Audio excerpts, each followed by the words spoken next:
بسم الله الرحمن الرحيم. الحمد لله رب العالمين، والصلاة والسلام على أشرف المرسلين سيدنا محمد وعلى آله وصحبه أجمعين.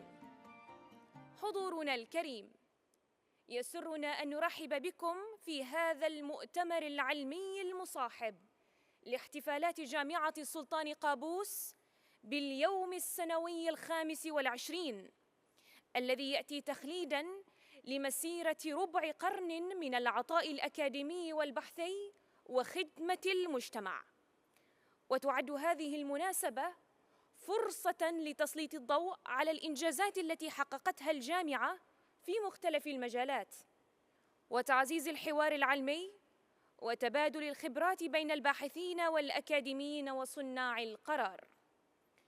إن هذا المؤتمر يجسد التزام الجامعة المتواصل بالتميز، ويعد منصة لتقديم الرؤى المستقبلية التي تسهم في دعم التنمية الشاملة في سلطنة عمان. والآن ندعو الدكتور سليمان السابعي رئيس اللجنة العلمية ليلقي الكلمة الترحيبية ويستعرض فيها أهداف هذا المؤتمر. بسم الله الرحمن الرحيم. الحمد لله رب العالمين، والصلاة والسلام على معلم البشرية أجمعين وعلى آله وصحبه أجمعين. الأساتذة الأفاضل، طلابنا الأعزاء، حضورنا الكريم،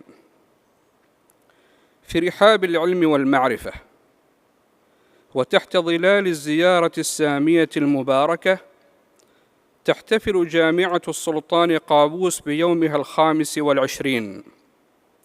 هذا اليوم الذي غدا شاهداً على مسيرة مشرقة من العطاء العلمي والتميز الأكاديمي، وعلى ربع قرن من الارتقاء في مدارج البحث العلمي والابتكار والوفاء برسالة العلم الخالدة.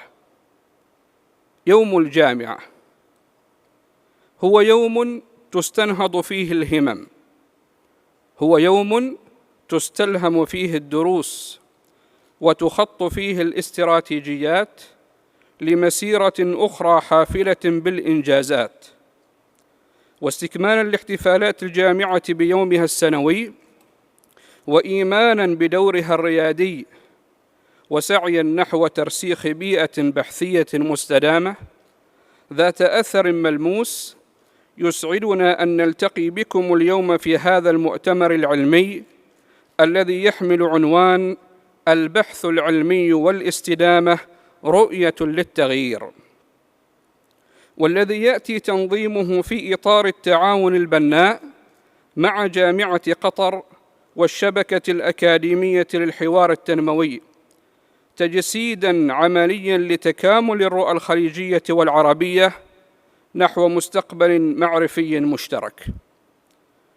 يهدف هذا المؤتمر إلى استكشاف السبل الكفيلة بضمان استدامة البحث العلمي على المستويات المؤسسية والوطنية والدولية، من خلال تسليط الضوء على استراتيجيات التمويل المستدام وتعزيز الشراكات البحثية بين المؤسسات الأكاديمية والصناعية والحكومية، وبناء القدرات البحثية وتوظيف التكنولوجيا الحديثة لضمان استمرارية الإنتاج العلمي.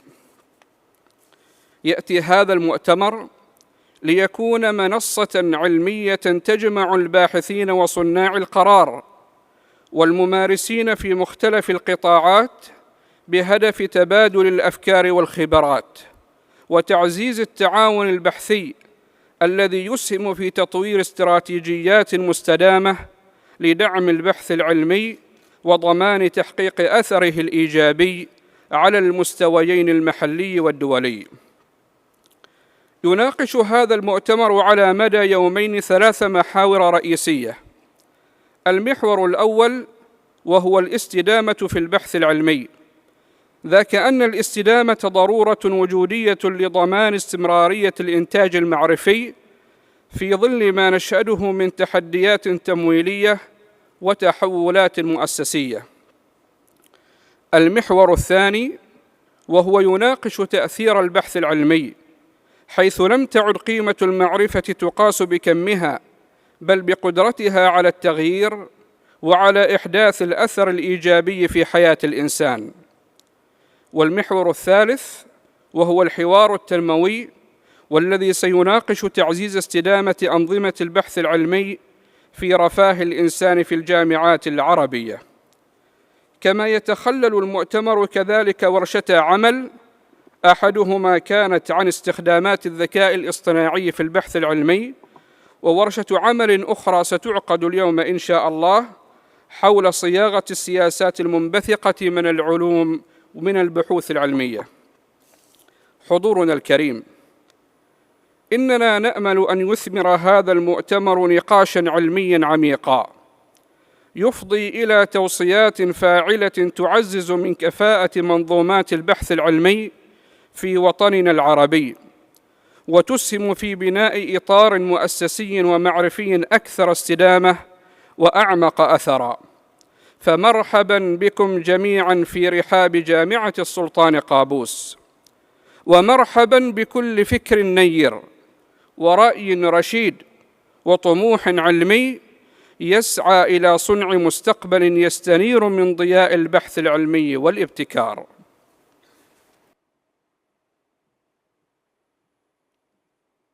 حضورنا الكريم، نرحب بالأستاذ الدكتور سليمان البلوشي، أستاذ المناهج وتدريس العلوم بكلية التربية ومدير مكتب ضمان الجودة بجامعة السلطان قابوس، ليدير الجلسة النقاشية الأولى، والتي تأتي تحت عنوان استدامة البحث العلمي. فليتفضل مشكورا. بسم الله الرحمن الرحيم، والصلاة والسلام على رسول الله صلى الله عليه وسلم. نرحب بكم جميعا في هذا المؤتمر المتميز، وإن شاء الله تعالى تكون جلسات متميزة بإذن الله تعالى. يشرفني رئاسة هذه الجلسة، وسيكون معي إن شاء الله تعالى متحدثين متميزين سننهل من علمهم وخبراتهم بإذن الله تعالى. الجلسة الأولى عن استدامة البحث العلمي، وكما تعلمون أن استدامة البحث العلمي أمر مهم يتعلق بإدارة الجامعات للبحث العلمي. يركز هذا المحور على استكشاف السبل الكفيلة لضمان استدامة منظومة البحث العلمي على المستويات المؤسسية والوطنية والعالمية. كما يتناول هذا المحور القضايا المرتبطة بتمويل البحث العلمي وتعزيز الشراكات بين المؤسسات الأكاديمية والصناعية، وبناء القدرات البشرية وتوظيف التكنولوجيا الحديثة لتعزيز الإنتاج العلمي ونشره. ستكون عندنا عدة مجالات إن شاء الله تعالى نركز عليها في هذه الجلسة، من أهمها استراتيجيات التمويل المستدام والتعاون البحثي الدولي والمحلي وبناء القدرات البحثية وسياسات البحث العلمي المستدام وأخلاقيات البحث العلمي. ونتشرف بوجود متحدثين متميزين، 4 متحدثين إن شاء الله تعالى في هذه الجلسة. ستكون هيكلة الجلسة كالتالي: يبدأ المتحدث الأول ويقدم لمدة ربع ساعة، ثم المتحدث الثاني لمدة ربع ساعة. بعد ذلك ستدار المناقشة لمدة 30 دقيقة إن شاء الله تعالى. أتشرف بدعوة كل من الدكتور فيصل العنزي والدكتور عبد الله العبري والدكتور يوسف الهنائي والدكتور كأني خلط في الأسماء والدكتور محمد الرواحي. عذرا يا دكتور. طيب، أدعوكم للتفضل على المسرح تكرما.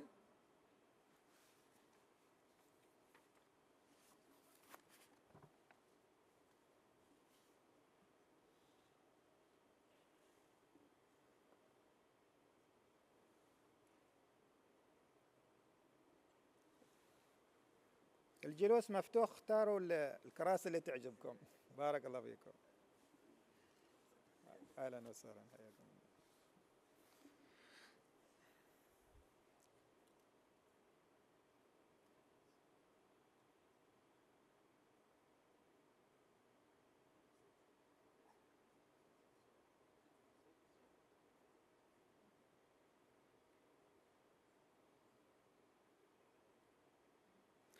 طيب نبدأ بالدكتور عبد الله العنزي من جامعة الأمير محمد بن فهد بالمملكة العربية السعودية.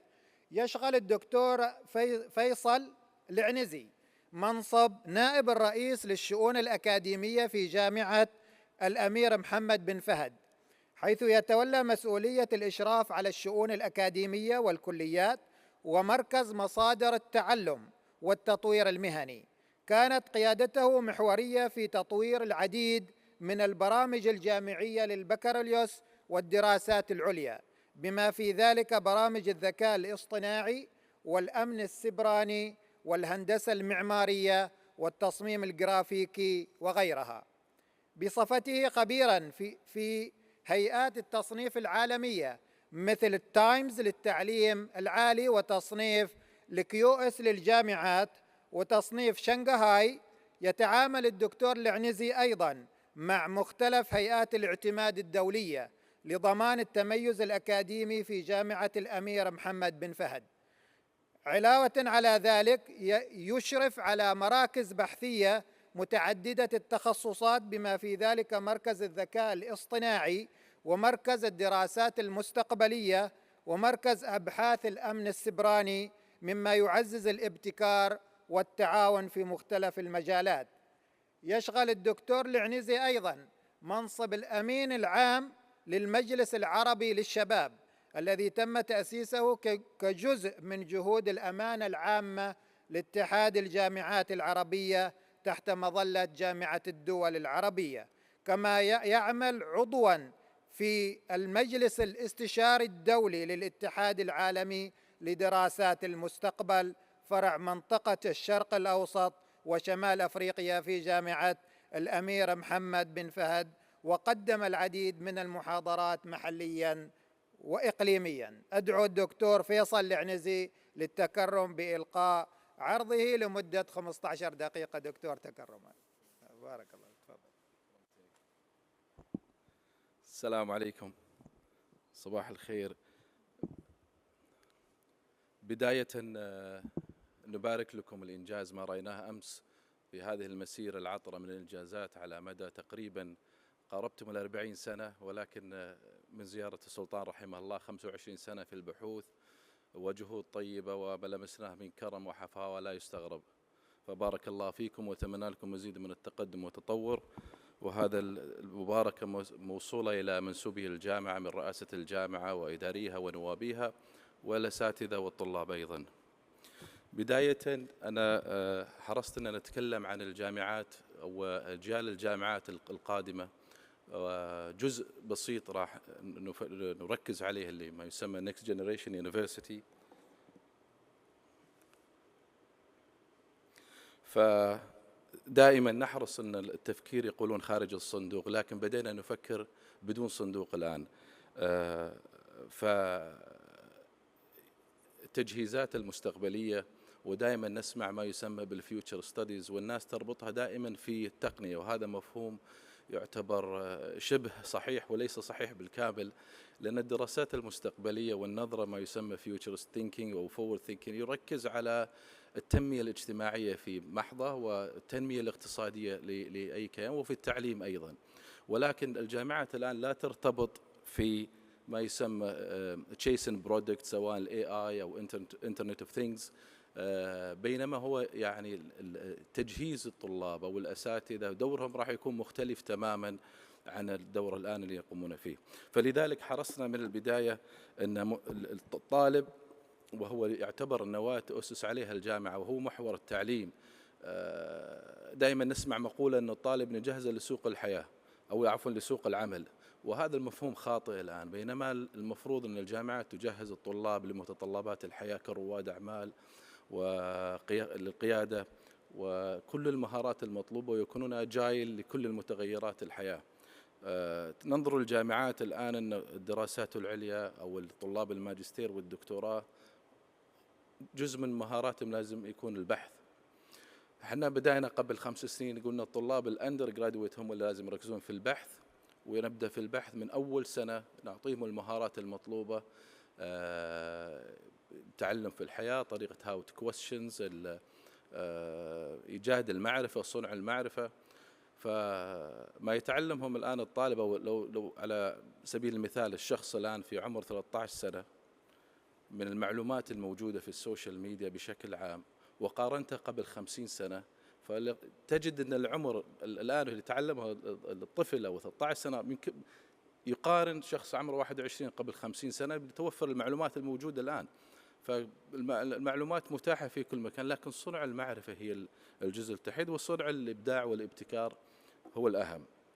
فلذلك حرصنا على دور الجامعات والأجيال المستقبلية تركز على بلد الهوية، البلد ايدنتيتيز، وتنمية الهوية والأخلاقيات العمل. بدأت الفيرست جنريشن في الجامعات اللي هي في التعليم فقط، ثم سكند جنريشن التعليم والبحوث، ثيرد جنريشن في التعليم والمشاركة الاجتماعية، والرابعة ركزت على كلها، والخامس الآن تركز على الانوفيشن والابتكار. وهذا هو اللي البحث موضوعنا الآن، فهي غرس القيم الإنسانية في كل الطلاب، وتغيير دور المعلم في الكلاس روم. فمن الطبيعي الآن ومستقبلا أنه آخر مكان يتعلم منه الطالب هي الفصول الدراسية، وتبدأ مرحلة التعليم هي بعد الفصول وكسب المعرفة. أنا أحاول أن أكون سريع حتى لا تملون مني إن شاء الله. فهذه خصائص الفيفث جنريشن يونيفرسيتي، فهي مركزة وأكثركم فاميليار معها، ولما بخصوص الإمباكت اللي رأيناها أمس في الفيديو وغيره. بدأت الجامعة سلطان قابوس نراها في هذا الأطار، وحظت جامعات الخليجية يعني نلاحظ في الآونة الأخيرة والعربية تسابق للتصنيفات، ونعمل على الفريم ورك اللي يحدث لنا التصنيف. فأتوقع أنه يجب نتعدى هذا الصندوق بالتصنيف، ولا نركز فقط على التصنيف. البحوث الآن يعني دائما نسمع Q1 أو Q2، وتعتبر هذا نحن نسميها الرفوف الأنيقة في الأونلاين، بينما الإمباكت والصناعة وكم شركة تدرج منها وكم طالب يبدأ في الستارت ابس، هذا هو فعلا البحوث. فكل بحث ينشئ شركة أو كذا تقريبا يوظف أقل شيء 10 طلاب أو إلى 14 حسب الدراسات الموجودة. فهذا هو التركيز على fifth generation university. هنا مقارنة بسيطة عملناها للمفارقات بين الجامعات التقليدية والجامعات القادمة والنكست جنريشن يونيفرسيتي. لو رأينا أن التعليم والمحور الانوفيشن والإمباكت وريادة الأعمال بشكل هي المحور الأساسي لكل جامعة في المستقبل. لو هذا بالإضافة يقولون الآن اللي يسمونه أورجانيك كيريكولم أو الخاص الكستمايز كيريكولم، أن الطلاب الآن يعني يركزون جميعهم على المهارات وليس على المنهجية، بما أن يتخرج الطالب في أي موضوع ما وبدأ على كتاب معين، لو حطينا مسيرة التعليم تلقاها مختلفة في النهاية، بعد سنة تتغير، رذم الحياة يتغير في يعني by the minute we talk. to catch up ونوصل في متطلبات أو learn outcomes، يجب أن يكون الكريكولم يسمونه أجايل، أي الطالب يستطيع أن موائمتها والباحثين والمهارات اللي متطلبة في شكل عام. فلو الجلوبال انجيجمنت، وهي نركز عليه بشكل دائم في الجامعات عندنا بشكل خاص، علاقتنا والشراكات الدولية مهمة جدا.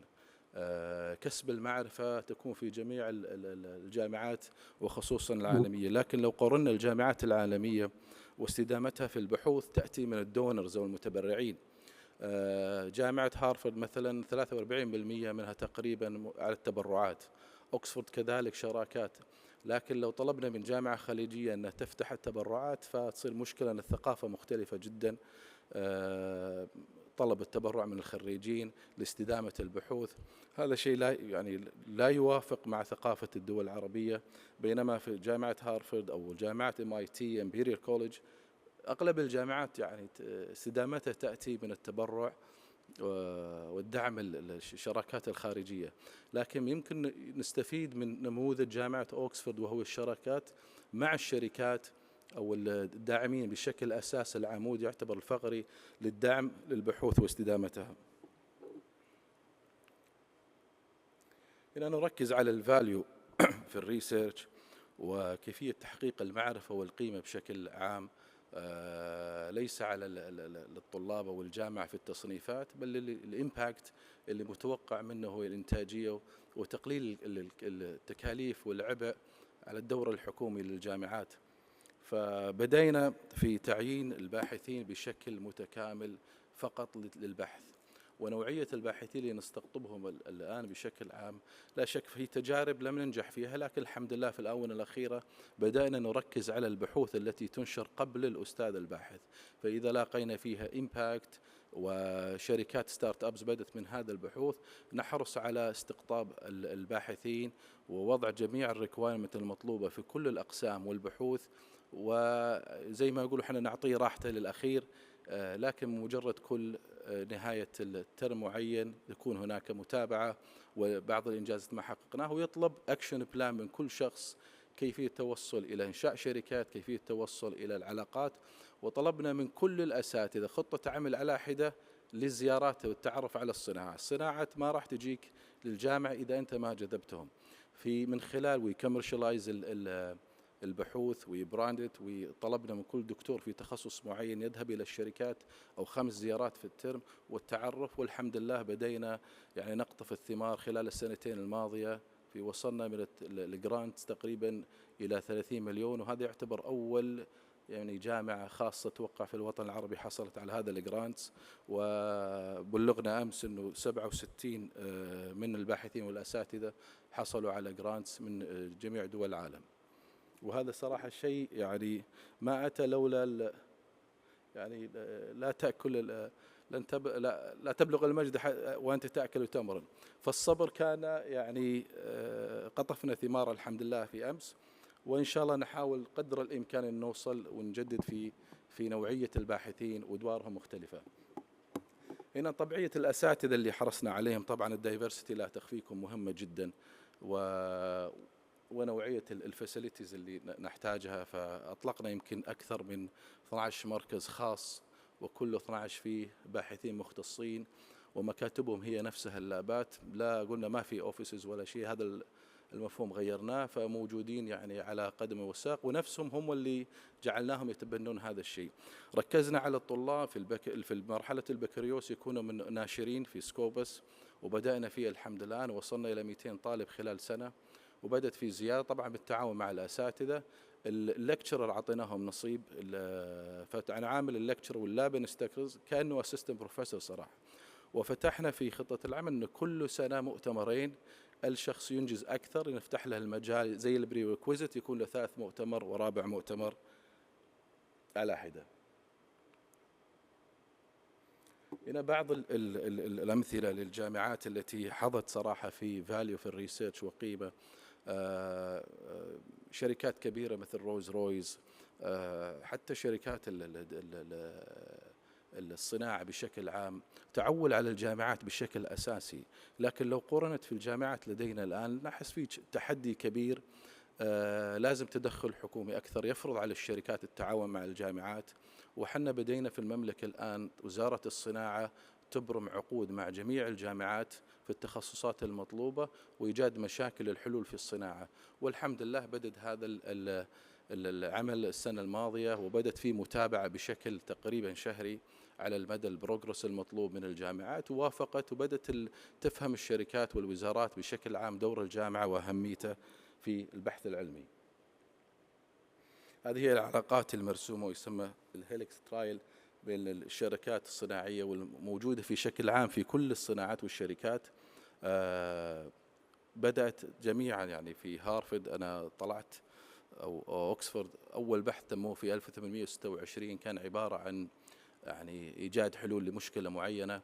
فبدت على هذا الأساس كسبت السمعة من زمان في يعني الجامعات حاضنة لإيجاد مشاكل للصناعة في العلوم بشكل عام ولا ذلك. فعلى هذا المنوال بدأنا نعزز من الشراكات مع كل الأقطاب، وبإذن الله إن نحاول على استدامتها. والشيء الأساسي اللي احنا نركز عليه الآن ليس فقط إنه عمل البحوث لأجل البحوث، ولكن للتنمية الاقتصادية بشكل عام. تغيير نوعية الطلاب لدينا، دور المعلم يجب أن يعاد صياغته، يعني لا يكون متلقي منتورشيب أو كوتشنج هو الأهم. بدينا في تقليل المحاضرات، بدأت عندنا من 45 دقيقة نزلناها تقريبا إلى 20، والباقي يكون ديبيت أو بروجكت بيست. والهدف من ذلك تمكين الطلاب من المهارات لمتطلبات الحياة. احنا على الجامعة بشكل مختصر. طبعا لا شك هناك واجهنا تحديات كبيرة، لكن الحمد لله احنا في مراحل انه رياكت وانه ايجاد حلول لها. فعملنا تقريبا هذه اغلب المراكز، ولا زالت مراكز موجودة الان. ف 13 تقريبا ونبي نزيد ان شاء الله، فكلها وظفنا فيها باحثين متخصصين. وكما اسلفت سابقا المكاتب لا يوجد، لكن المكاتب في اللابات كلها، وحتى تبدأ يعني استدامتها بشكل عام. وكل باحث نضع معه تقريبا 10 طلاب حتى نضمن استمرارية العمل على هذا الأساس. والحمد لله كانت ثمار تقريبا أكثر من 200 انوفيشن، وبدأنا إن شاء الله في خطة عمل نوصل إلى 7 شركات، وكل كلية مطلوب منها إنشاء شركات الآن.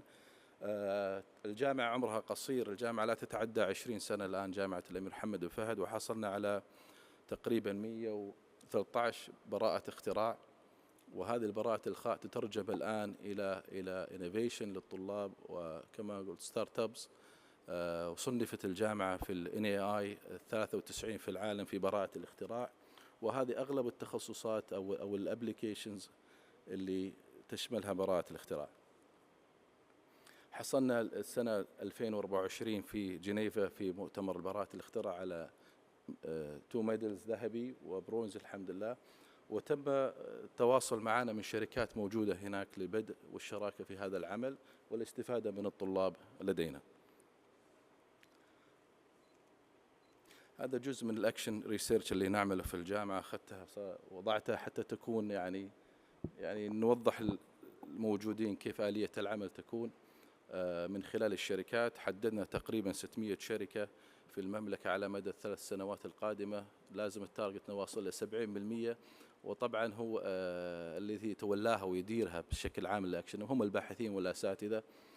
والهدف منها طبعا هي استدامة البحوث والإمباكت اللي تصنع البحوث في هذه مع علاقتها مع هذه الشركات. والحمد لله بدأت الأمور تسير يعني وفق المطلوب.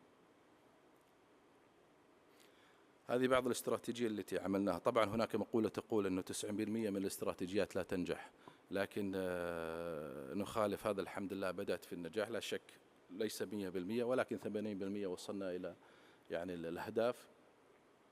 وعملناها في فيوتشرستيك سيناريوز للجميع التخصصات، في كل زاوية مكان للتعلم. الطالب ليس يدخل القاعات متلقي، الباحث دورة مختلفة الآن، الأستاذ عندنا تعيين دورة بشكل مختلف تماما، مساهم في نجاح الجامعة بشكل عام، وهم الركائز الأساسية صراحة في الأخير.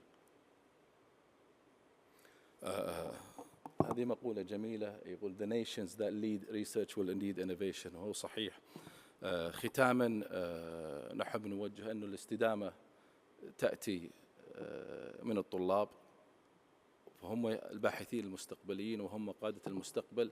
فالمهارات تدرس من أول سنة لتعزيز مهارات البحوث ومتطلبات الحياة، ولا نركز فقط على سوق العمل اللي هو جزء من متطلبات الحياة. فريادي أعمال وقادة في الأعمال، مهارة البحوث مطلوبة، رسم السيناريوهات المستقبلة. دور الجامعة في 2040 تقريبا مختلف تماما، طريقة الفصول سوف تكون مختلفة. AI والابليكيشنز يعني will take يعني big position في المستقبل.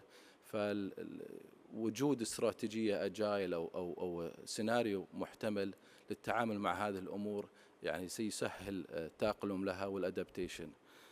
ختاما كل الشكر، وأتمنى أن ما أطلنا عليكم وفق التايم، وموفقين إن شاء الله.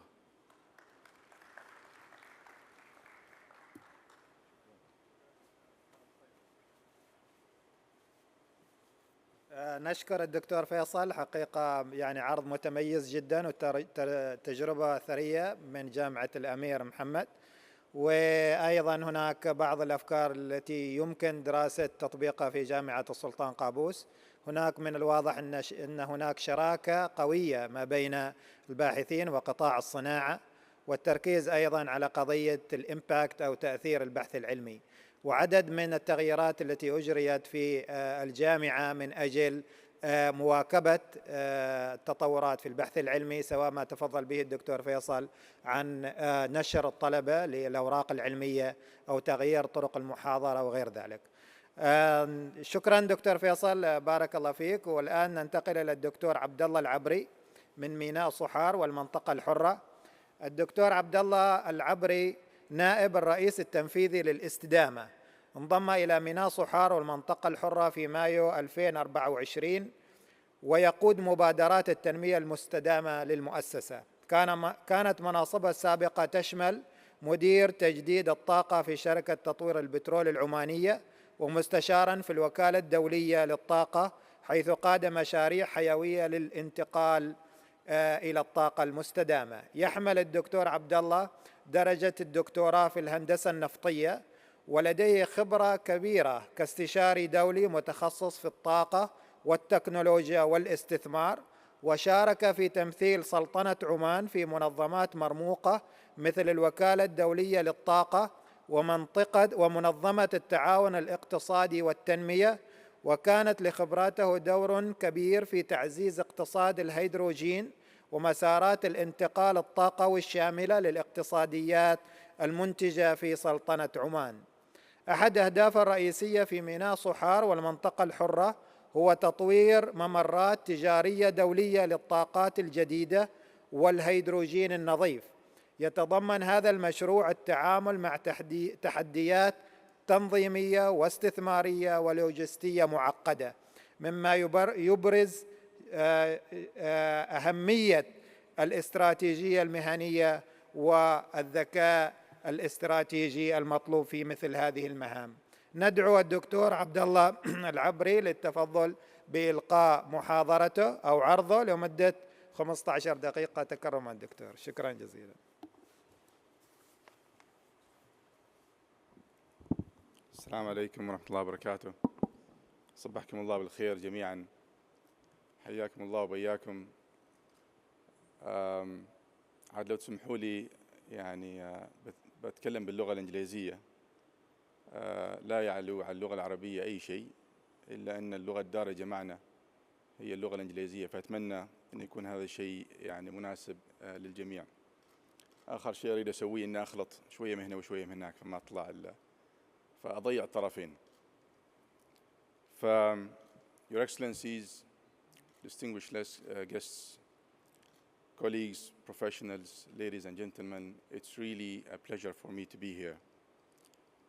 I haven't had the pleasure of being a student in this fine university, but that did not and does not and will not mean that I will stop coming to SQU to contribute to the research programs, to shape up industrial academia partnerships, to support the establishments of laboratories and research facilities, but also to build the innovative culture that we need so much now more than ever. And when I say this, I mean it. The geoeconomic, the political, and the economic system, global system, as we know it, is reshaping before us. I think this is a fact that everybody sees. And with that comes the reforming of the supply chains, the reshaping of the trade partnerships, the refocus of the true north, of how and where countries should position themselves in the soon future and beyond. So with that comes the importance of research and applied innovation. I so much focus today not on cascading and trying to convince all of us that research is needed, and I think we all agree to this, not so much on trying to build the momentum that innovation is needed. I think we are all on the same page, but rather how do we strengthen this in the soon future moving forward. Let me first talk from an industry perspective. I represent today Sohar Port and Free Zone. It's the biggest industrial cluster in Oman. It's one of the biggest in the GCC, size-wise, but also investment-wise. We're really growing so fast, a minimum of 5% year on year. Last year alone, we signed projects worth more than $4 billion of investments. So we're really on a speedy trajectory. We are now at the stage of selecting what to attract to Sohar Port and Free Zone and what to keep away in that respect. We do that because we see a paradox in the world. And that paradox is that there's a lot of acceleration in the Middle East. A lot of investments are coming to the GCC while the world is slowing down. And with that, there's a lot of influx. And with that, we're really stepping up our proactiveness, filtering what to let in and what to keep away. Because not everything matches the fabric of the cluster that we have. Not everything matches the fabric of the national priorities in Oman. Historically and over the years, Sohar, Oman, and the region, and this is so much important that we keep in mind, Sohar, Oman, and the region has relied on three fundamental competitive advantages to attract investments and businesses. The first one is competitive energy, and that goes without saying. The region is really blessed with abundant of oil, natural gas, and few other resources that have made it possible for all of us to drive that momentum over the last few decades. So that's the first competitive advantage. The second one is the favorable land leases. All the Gulf states have economic zones, special zones that also continue to leverage and provide the investors with incentives that makes it also attractive to them. And the third one is the semi-skilled and skilled labor force. So that put together made it possible for us to attract the $30+ billion of investments in Sohar Port and Free Zone, which is one of the biggest, as I said, in the Middle East. Moving on, we believe that these three competitive advantages will not be enough. We need to create new ones. We need to really be innovative, and this is why I'm here today, is to really strengthen that partnership with the likes of SQ. Saying this is what I was talking about. So looking at the Gulf states, you could see on the left-hand side, the GDP of the Gulf states in yellow was growing over the years. So looking first at this graph. So this is the GDP of the Gulf states, and it was neck to neck with the gas production. Because again, GDP was so much fueled by the production and exports of oil and gas, and locally in the GCC states, gas made it possible to establish the industrial clusters like Sohar. And so is the logistics. There's lots of ports in the GCC. And this is now I'm trying to build the context of where we stand in. So is the logistics. You could see the TEUs, the 20 feet equivalent units for the logistics, for the ships, and the gas production, also hand in hand. What's the situation in Oman, or at least in Sohar? It's not that much different. You could see that the gas production, I was part of the oil and gas major in Oman. I was part of the development of the gas resources in Oman. So gas started in Oman around 2005 or so, and you could see it was really connected to Sohar. So the gas started pumping and flowing to Sohar, and then there we go, the manufacturing capacities in Sohar, but also the logistics in Sohar. So again, this is supplements what I was saying previously. Now, we've recently looked into our strategy, into our true north, and as you could see, the two keywords in the strategy, in the vision, is to focus so much in innovation and sustainability. That's where we see ourselves really positioning well for a challenging future.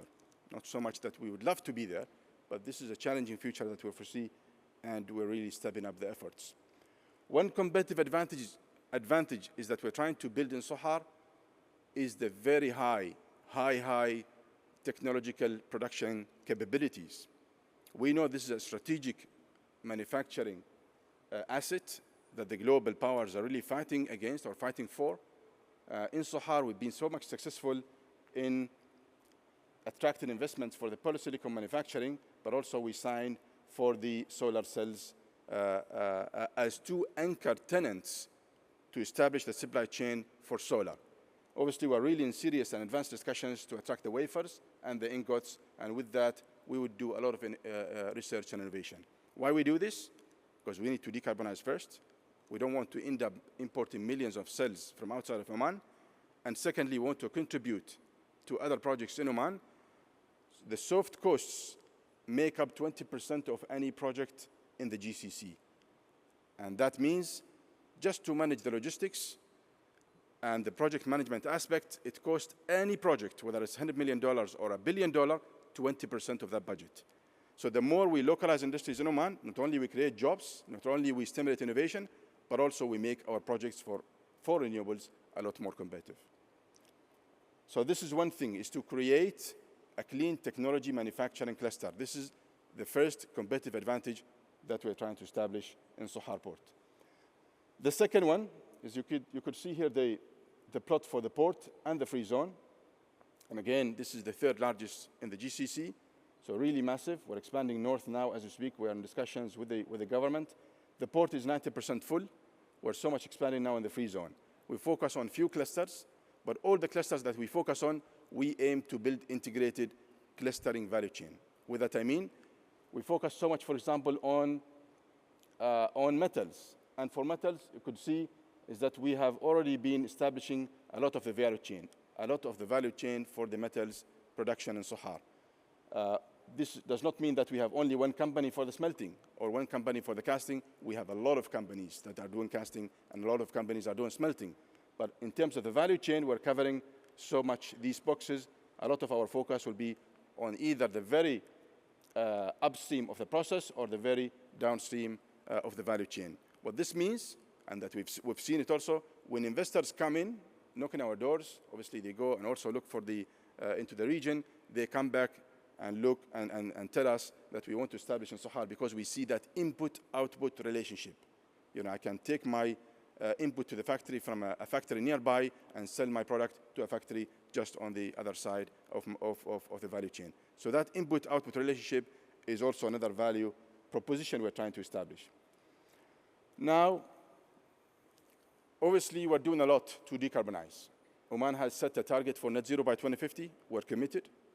We believe we'll be there by 2050 as net zero. And for that, we're taking every single momentum from really tiny, small initiatives, a 25 megawatt solar production facility in Sohar, that's small industrial scale, but also in some of the major bold steps.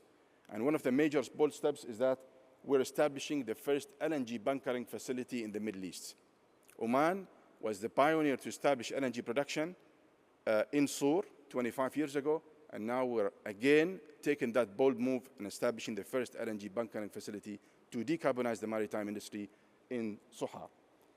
We're also establishing the first project in the Middle East for the shore power. And shore power is just like EV cars. You know, when we connect the EV cars to the grid and let them charge, it's the same thing for ships. When they come and dock into our port, then they can also connect to the grid and then shut off major part of the diesel engines, thereby reducing their consumption and reducing their emissions. So this is also something that we are trying to push forward and materialize, obviously, soon. We've done the fundamental economics for the biofuels, for the methane, for the ammonia, for the hydrogen, and we're entering some of the international partnerships for the trade of clean products and clean fuels. Obviously, that includes hydrogen, but also the derivatives of hydrogen and the products that are made up of those. Now, we've done a lot together, and that's why I said, it's just rather for me is to say, how do we cascade our new thinking so that we strengthen our competitive advantages? Because research sustainability to me is economic development, as Dr. Faisal said it also before me. I want to showcase one project that we've done with SQU, and this is recent. We are doing a lot of maintenance to detect the cracks in our port. Obviously, it's a major port, and this is so much fundamental to us. It used to take around 20 members of the maintenance crew to do the maintenance activities. The maintenance quality was, to our estimations, low. It used to cost us 30,000 K for every cycle. And of course, that cost that you see on the screen. So it was really costly for us. We thought, let's combine the mines in the port and the free zone, and let's collaborate with the local research university so that we can do something. And there we go. So we've started speaking to SQ, and the proposal from SQ was that we could use drones. We started deploying drones, and we are still deploying drones as we speak today. We could see a lot of savings, a lot of quality improvement, as you could see on the screen. We can run drones 24 hours a day with no interventions, with no interruptions. It's a very much successful story in that respect. You could see this is a picture taken by the drone, and this is also where the drone has taken the interpretations of the picture from the drone that was done subsequent to the capture. So how do we want to enable research? We're doing a few things, and I will wrap up soon. The first one is that we're really pushing and establishing that innovation culture within our company. We need to be innovative. AI, for one, is coming, and it's coming big time. We're not saying that we are implementing everything from AI, but we are really testing AI practically for the potential benefits and applications for our port and free zone activities. That's only one example. We're also doing a lot more on that space. So we're really building that ecosystem and innovation and the ambassadors within our company. Plus also, we're building the same thing with the 2,000 companies and service providers that are residing in Sohar Port and Free Zone, 2,000 plus companies. We've got Sohar Net Zero Alliance, and for that, we continue to speak to our tenants, trying to seek out what are the common challenges and what could be the common innovative thoughts and activities that we could do together. And thirdly, we're also part of the international community. Later today, we're having an event with the International Energy Agency here in Muscat, discussing the massive growth of electricity in Oman and in the region, and how can we use better systems, better approaches to really address that massive growth. But also we are part of AFID, which is the Alliance for Industry Decarbonization, part of IRENA, global think tank, as you know it. We're keeping ourselves really open to all innovation, all thoughts in that perspective. And this is where we see that sustainable research, sustainable innovation means sustainable growth, bottom, period. That's the way we see it. My last slide is indeed, we're ready when you are. Let's work together even more. Thank you so much.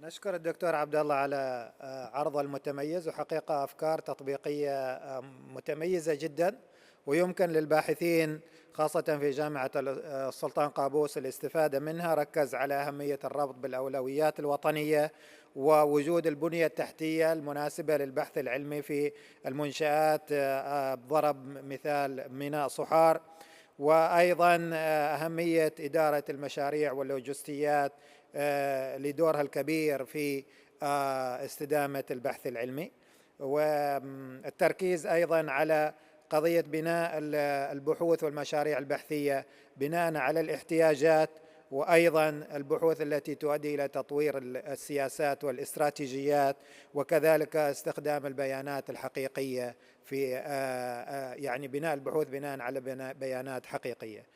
شكرا دكتور عبد الله، بارك الله فيك. والآن إن شاء الله تعالى نبدأ الجلسة النقاشية. سيكون أيضا معنا في الجلسة النقاشية الدكتور يوسف الهنائي من عمان تل. الدكتور يوسف هو أحد الكفاءات العمانية البارزة في المجالين التنفيذي والأكاديمي، ويشغل حاليا منصب مدير عام الاستراتيجية المؤسسية في شركة عمان تل. يقود من خلال هذا الدور جهود التحول الرقمي الكبرى عبر مختلف القطاعات، مع تركيز خاص على تقنيات الجيل الخامس 5G والحوسبة السحابية والحلول الذكية المعتمدة على الذكاء الاصطناعي للمؤسسات.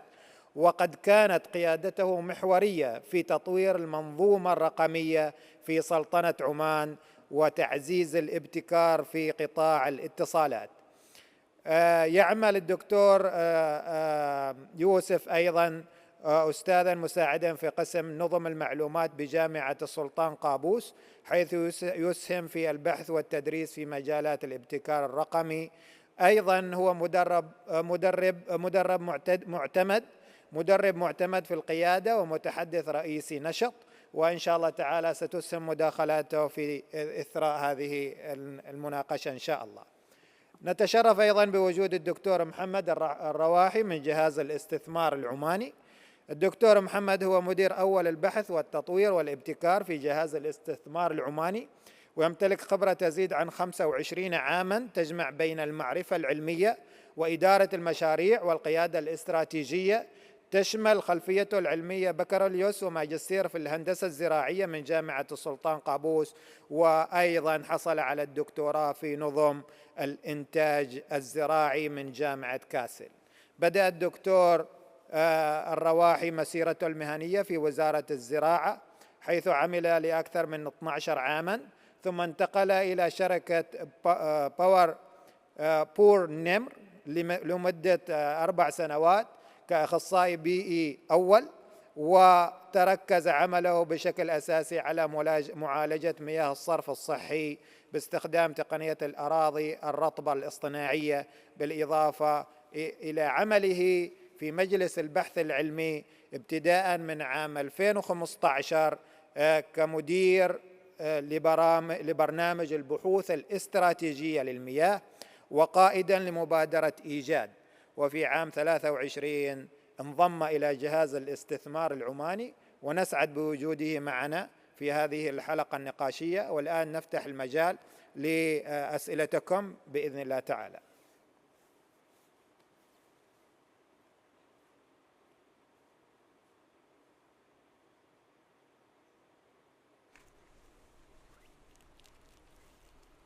بارك الله فيكم.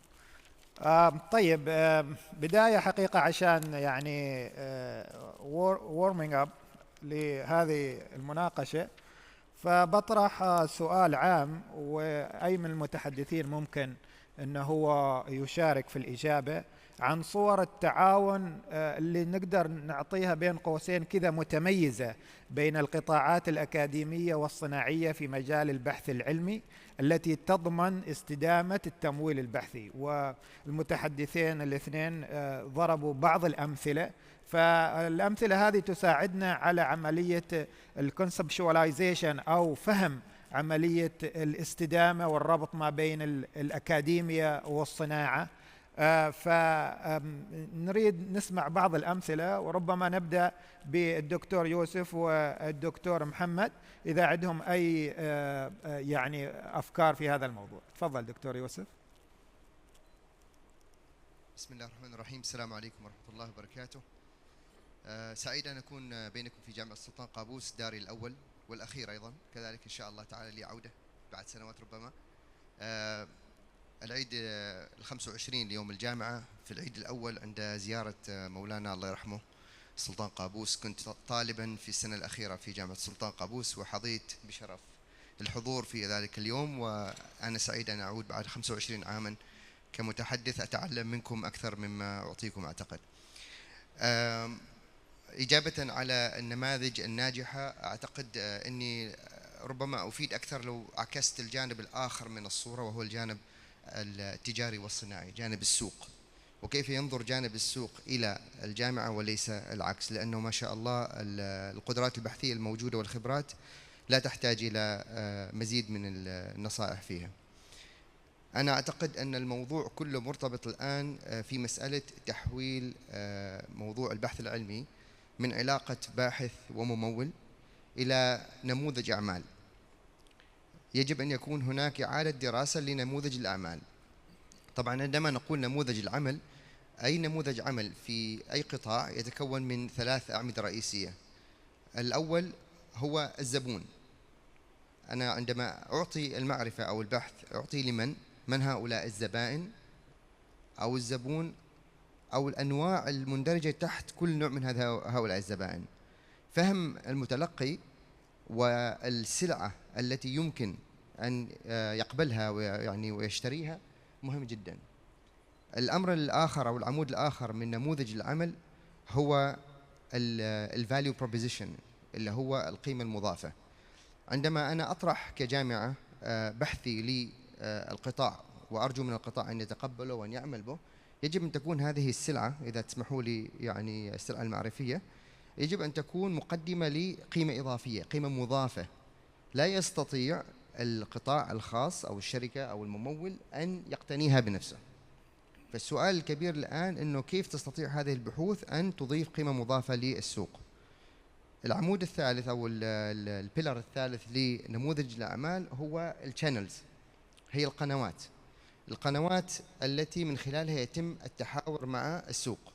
طبعا النماذج العالمية الآن متنوعة، وكثير من الجامعات أصبحت تخرج من موضوع الجرانتس، التمويل المباشر، يعني أخذ مبلغ وبعدين أبدأ أصرفه في بحوث. النموذج الجديد الآن يعتمد كله على الفاليو كرييشن، كو كرييشن اوف فاليو، اللي هي صناعة القيمة المشتركة بين الجانبين. أنا كجامعة أعطيك شيء وأنت في الآن الآخر تعطيني شيء آخر. حتى أنه الموضوع الآن في بعض الدول انتقل من مسألة أنه الشركة أو المؤسسة تعطي نقد أو فلوس إلى أنها تعطي بيانات، يعني لا تساهم بمبالغ، تساهم بالبيانات، تفتح لك البيانات أنت كباحث أو كجامعة تستخدم هذه البيانات من أجل إجراء البحوث العملية التي تعكس قيمة مضافة ثم تعود مرة ثانية إلى السوق. واضح جدا، شكرا دكتور. هذا هو النموذج أعتقد شكرا، الرائد بارك الله الآن. فيك، نموذج متميز. دكتور محمد، أي إضافة؟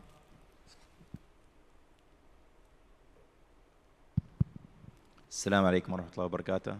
طبعا أنا شاكر لكم حقيقة على الدعوة والاستضافة وإتاحة الفرصة حقيقة للتحدث عن دور الجهاز، جهاز الاستثمار العماني، في تفعيل محاور البحث والتطوير والابتكار.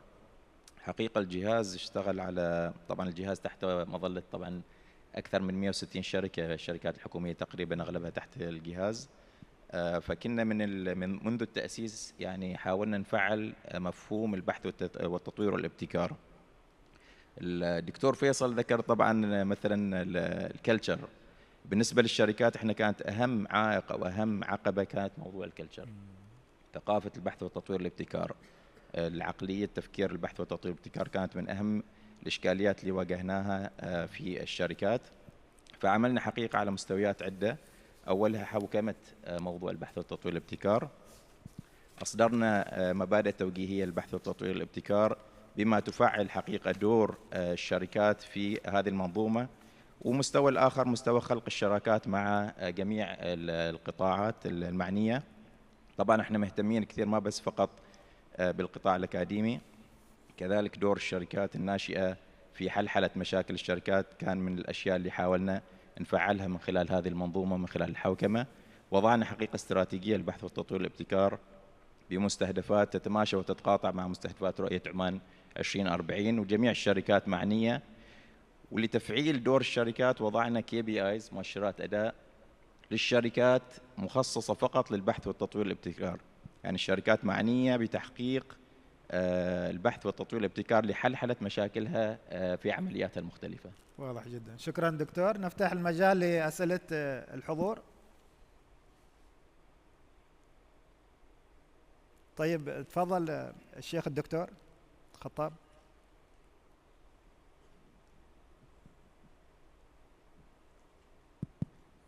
I'll speak in English if you allow me.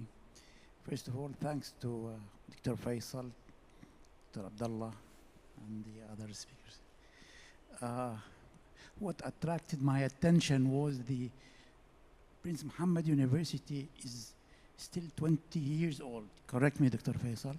And I think they have gone a long way of teaching, research, innovation, and some kind of applied research. Still, there is some steps to be done. Dr. Abdullah, you mentioned about Suhar, and you have some cooperation with Sultan Qaboos University, correct? This is like applied research. What I want to see is an ecosystem of applied research, innovation, and technoparks. What we are lacking here in Oman, and again, correct me if I'm wrong, we don't have a technoparks in Sultan Qaboos University, صح?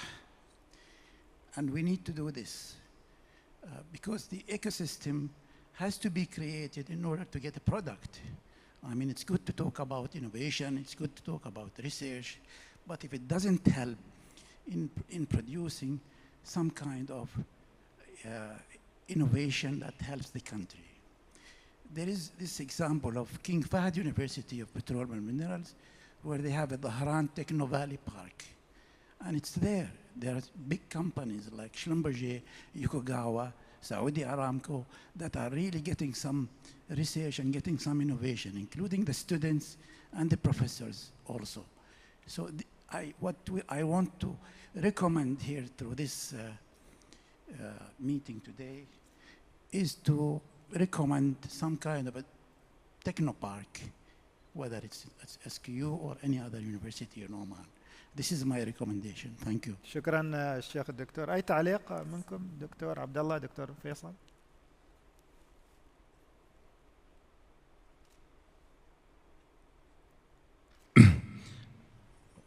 Doctor, I will reply to you in English. Yes, it is. Prince Mohammed is 21 almost now. But because we have very dynamic and agile system, we have to catch up. And we have, by the way, kind of the first futuristic university we started in 2016. We established our Center for Future Studies. And we have the World Federation for chapters at PMU for the MENA region. And we linked all these centers to the 35 UNESCO Chair for Future Studies. So you can imagine how this network enables us to be very agile and at the same time. Again, I think you lived in the Eastern Province, Doctor. I remember now. We have one of the biggest companies in the world, and they are leading innovation. Aramco, Sabic, Ma'arin, you name it, too many. And it's one of the richest lands in the world in terms of oil. Yet, if you ask these companies how many research they took advantage of from our university, maybe 1 to 2 research only.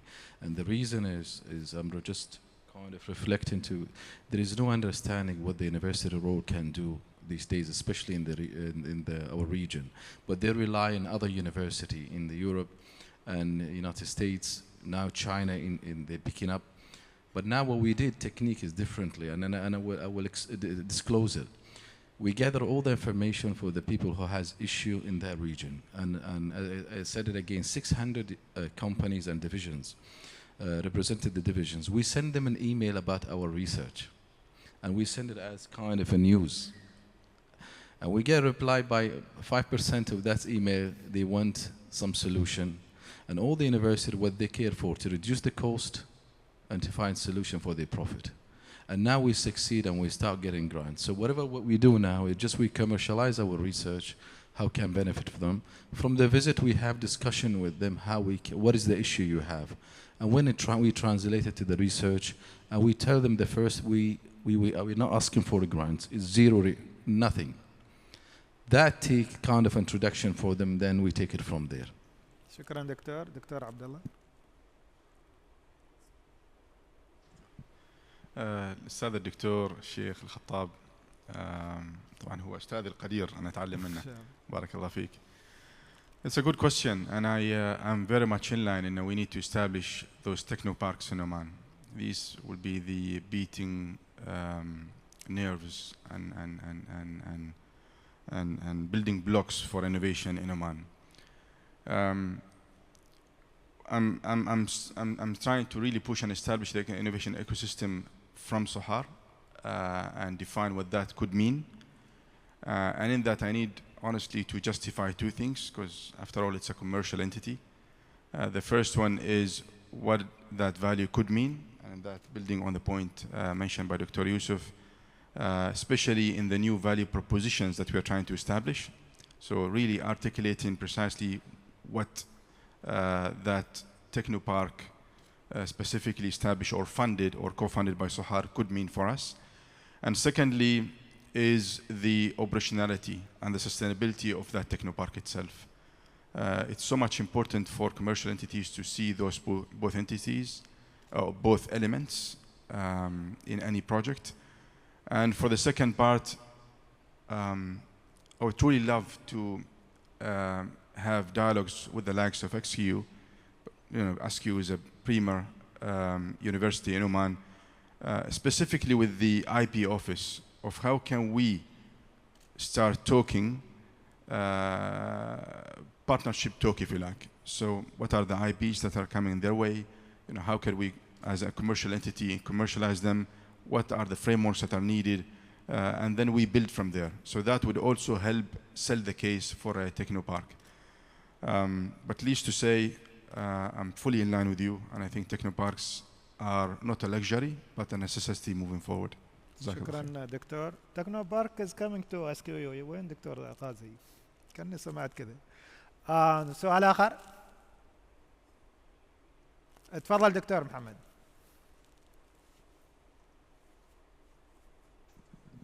شكرا اخي الاستاذ الدكتور سليمان. ايضا اشكر المتحدثين الدكتور فيصل، الدكتور عبد الله، والزملاء ايضا الدكتور يوسف والدكتور محمد على هذه الجلسه الرائعه والتي حقيقه استفدنا منها كثيرا يعني. طبعا الدكتور فيصل تطرق الى موضوع الموديل،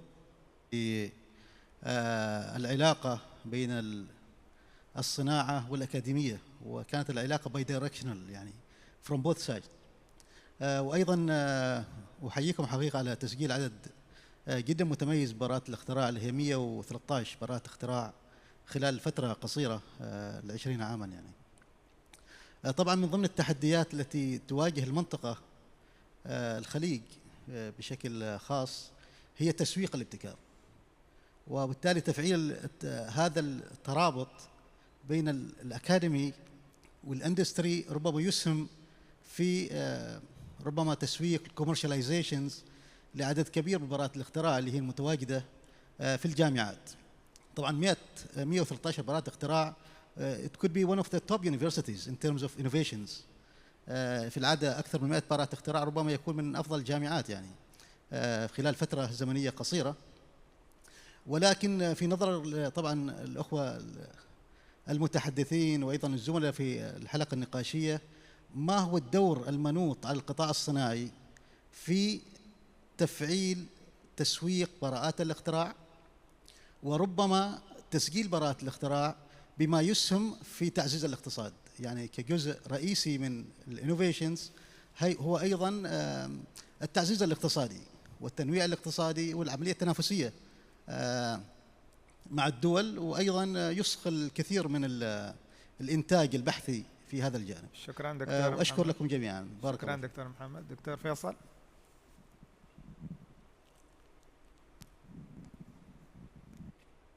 علاقة الجامعات مع الصناعة علاقة جفاء، يعني لا تتوقع أنه الصناعات بيجون للجامعة ويعطونا بحوث، يمكن فيها نوع من المجاملة في البداية، لكن في الآونة الأخيرة يعني يمكن الأخ أجاز أكثر مني، هو الشركات مشغولة في الأرباح، فيبون الناس توفر لهم شيء من هذه الأرباح، لكن احنا صنعنا الريفيرس سيستم، احنا وصلناهم بطريقة ما والتواصل معهم، والحمد لله نجحنا، وحكم العلاقات والنتوركينج وكذا الاساليب اللي شرحتها يعني توصلنا، وفي طريقه كانت هي بسيطه جدا. التسويق الاعلامي ترى له دور خصوصا في السوشيال ميديا، فالناس تجيك، يعني الشخص يبحث على مشكله، عنده مشاكل في الكهرباء في الصناعه في كذا، فيلقى حل موجود في جامعه وجارته اكيد بيجي، وبدينا على هذا المنوال.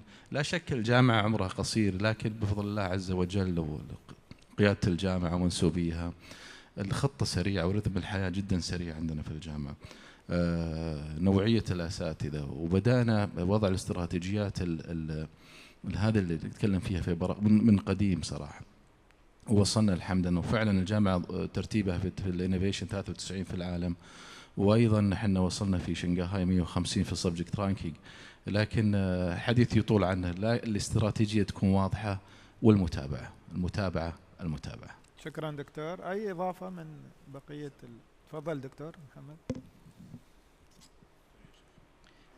شكرا دكتور محمد. احنا في الحقيقة يعني كجهاز والشركات التابعة للجهاز حاولنا نفعل مفهوم أو دور الشركات الناشئة حقيقة وأبزورب النولج اللي يطلع من الجامعات، طبعا على أساس أنك أنت تعمل تدقير لأي براعة اختراع أو لأي مشروع بحثي. يعني إذا كان من الجامعة من الصعوبة جدا أن يتحول الباحث أو بعض الطلبة إلى يكونوا شركة بشكل مباشر، ياخذ وقته كذلك، وانه يجي دور مكاتب او مراكز الابتكار داخل الجامعات نفسها. فاحنا حقيقه حاولنا نفعل موضوع المسرعات والحاضنات كذلك داخل الشركات. وفي شركه مثلا دكتور عمار موجود، دكتور يعني شركه اوكيو كان لها دور اساسا يعني مسرعه. عمان تل طبعا هم ليدنج، يعني كانوا من السابق عندهم الانوفيشن هاب او الانوفيشن لاب، مختبرات الابتكار، وعندهم المسرعات. والشركات بدات تستثمر حقيقه في الشركات الناشئه، بحيث ان فعلا تحول هذه البراءات الاختراع او الافكار البحثيه الى منتجات حقيقيه، وتقوم الشركات الناشئه بدورها حقيقه في التسويق، ما فقط في السلطنه، ممكن توصل حتى خارج السلطنه. وشفنا امثله كثيره حقيقه على هذه الشركات الناشئه. فانا اشوف ان دور الشركات الناشئه تحول هذا الطلبه ومشاريع التخرج. وسابقا عمان تل كذلك كان عندها مبادره طيبه في يعني مشروع الابجريد، هو تحول مشاريع التخرج الى شركات ناشئه، دعمهم. هذا له دور حقيقه في عمليه التدقير. فاحنا حقيقه حاولنا نفعله داخل شركاتنا. اغلب الشركات الحين بدات تفعل الموضوع، وكان لنا هكاثونات، يمكن تعاوننا حتى مع الجامعه هكاثونات سابقه السنه الماضيه وهذه السنه في جميع محافظات السلطنه.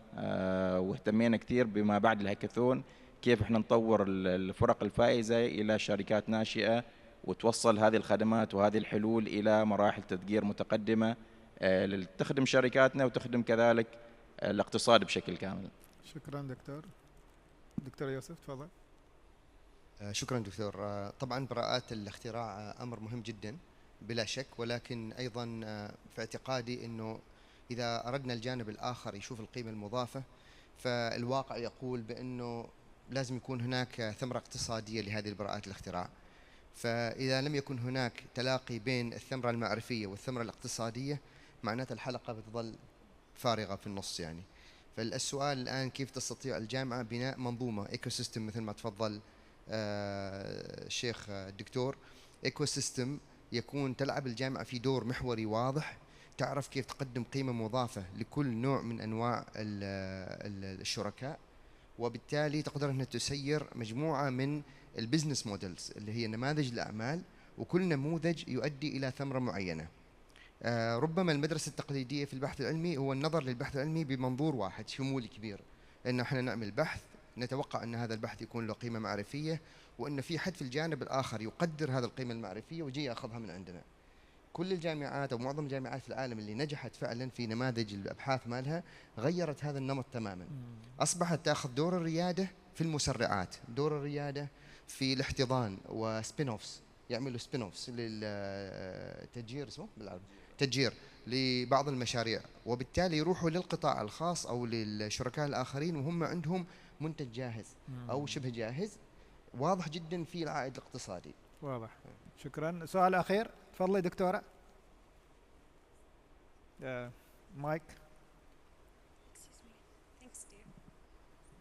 السلام عليكم دكتورة صباح جماعة ظفار. أنا كان بدي أسأل عن موضوع براءات الاختراع. هل براءات الاختراع تقتصر على العلوم الطبية أو العلمية؟ لا يوجد براءات اختراع للعلوم الإنسانية التي تصنف ضمن التربية، وأنا ضد هذا التصنيف، لأنه العلوم التربوية هي علوم هي شبه تجريبي، يعني نحن نقوم ببحوث تجريبية.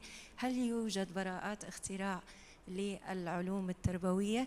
ممكن العلوم التربوية تفضي نتائج بحوث عن مثلا أسس تربوية لأبليكيشن معين، للعبة تربوية تعليمية، معاينات بصرية معينة تؤثر جدا في عملية التعليم.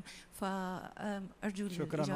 واضح دكتورة السؤال. أي تعليق؟ دكتور فيصل تفضل. ترى وايد انتم عندكم اختراعات عشان كذا مركزين عليك. بيكون موجز ان شاء الله. في موجود الان، لكن بطريقه هو بضمن في اتوقع كانت عندنا موجوده اللي هي دراسه البيهيفير للاشخاص في التعليم من خلال الاي اي، اللي هي انا احاول ان اتذكرها، لكن هي كانت عباره عن الاخوان جربوا البايلوت ستادي، كاميرات تحدد البيهيفير حق الانسان في التعليم والتلقي اثناء الاستاذ لما يشرح. تعرف لما الاستاذ يتكلم لاكثر من 30 دقيقه الطالب يفصل شوي، فكنا نحاول كان اكتيفيت هيم اجين من خلال السلوك معرفة البايومتركس في وجهه، وكان الحمد لله أخذوا فيها براءة الاختراع وجاري تطويرها الآن في الجامعة لدراسة البيهيفير للطلاب وتحديد نوعية التعليم السريع. شكرا دكتور، ونعتذر حقيقة لأنه انتهى الوقت منذ 5 دقائق. نشكر الدكتور فيصل، دكتور عبد الله، دكتور يوسف، دكتور محمد على الأطروحات المتميزة، وإن شاء الله تعالى تستفيد منها جامعة سلطان قابوس وبقية الحضور من الجامعات والمؤسسات الأخرى. وننتقل الآن إلى الجلسة الثانية بإذن الله. استراحة الآن ولا؟ جلسة ثانية. طيب، شكرا جزيلا، حياكم الله.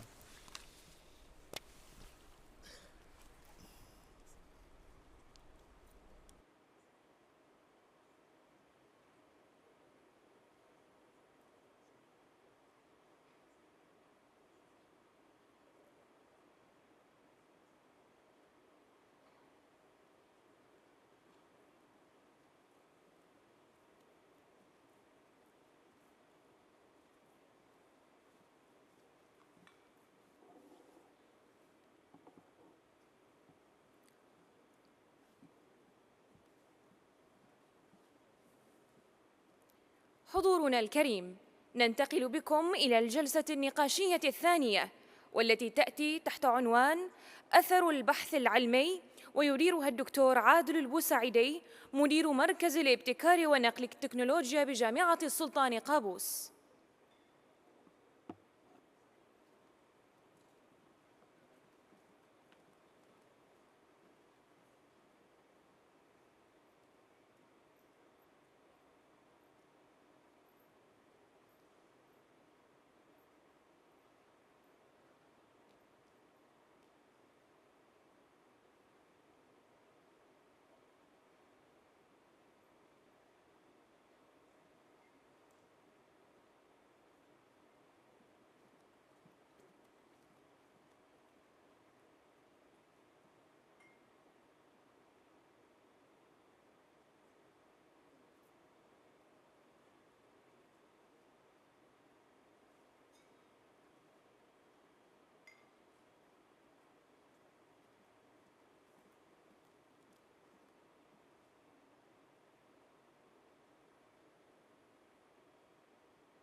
أتوقع أوكي.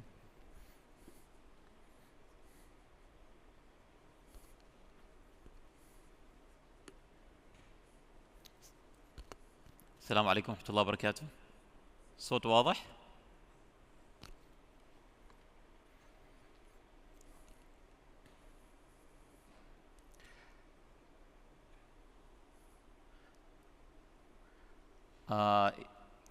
السلام عليكم ورحمة الله وبركاته. بنبدأ الآن أعمال الجلسة الثانية بعنوان أثر البحث العلمي. قبل ما أبدأ الجلسة ربما أتذكر I'll start in Arabic, then I will translate in English. Then the session will be in English later on إن شاء الله. أتذكر مقطع أرسل لي إياه أحد الزملاء، أعجبني كثير المقطع، لبروفيسور مايكل كراو. بروفيسور مايكل رئيس جامعة أريزونا ستيت يونيفرسيتي، تكلم في جلسته على ما يترسخ في عقول الناس، وجود ما يسمى بنظرية الرجل العظيم أو وجود عقول خارقة. فتكلم على سبيل المثال إيلون ماسك معروف على أنه يصنع تقنيات متقدمة، تسلا، غزو الفضاء، المريخ. أثناء جلسته بروفيسور مايكل أخذ تليفون الهاتف ورفعه وقال: هذا التليفون الذي ترونه آيفون 16 ما لا يعرفه الناس أكثر، على حسب تقدير بروفيسور مايكل، 5000 فريق بحثي، 5000 research groups، أكثر عن آلاف من أبحاث علمية، ومئات من براءات الاختراع التي كانت سبب في كل التقنيات اللي موجودة في هذا الجهاز الصغير. هذا التليفون مثل ما يقول من البطارية والشاشة والأنظمة الموجودة كلها مشتقة بطريقة مباشرة أو بغير مباشرة من خلال البحث العلمي والابتكار. فكان يقول على أن فعلا أن إيلون ماسك، ستيف جوبز معروفين الأسماء التي تعرف، ولكن يقول على أن حقيقة في أيادي خفية ما يسميها invisible hands، هم فعلا genius ولهم عقول خارقة، ولكن في organizational integrations and organizational design. فالسؤال اليوم: لماذا invisible hand؟ لماذا أيادي خفية خلف هذه التقنيات والأثر الموجود في المجتمع من غير أن نعلم؟ هذا هو عنوان جلستنا اليوم، جلسة أثر البحث العلمي. ولماذا هذه الأيادي الخفية خلف هذه التقنيات التي نتعايشها يومياً لا نعرف كيف بدأت ومن خلفها؟ فيسعدني اليوم أن أدير هذه الجلسة بمعية نخبة من الأكاديميين، الدكاترة الدوليين وخبراء من المجتمع الصناعي، من القطاع الصناعي. ربما الآن أدعوهم. I'll just say that in English. I think you have translation. So I would now like to invite our speakers today. I would start with Prof. Yogesh Dwivedi. Please join us on the stage.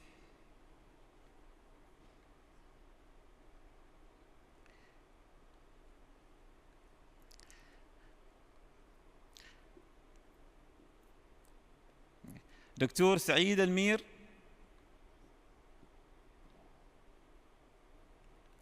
مستر عارف باداريا، ودكتور عمار العجيلي.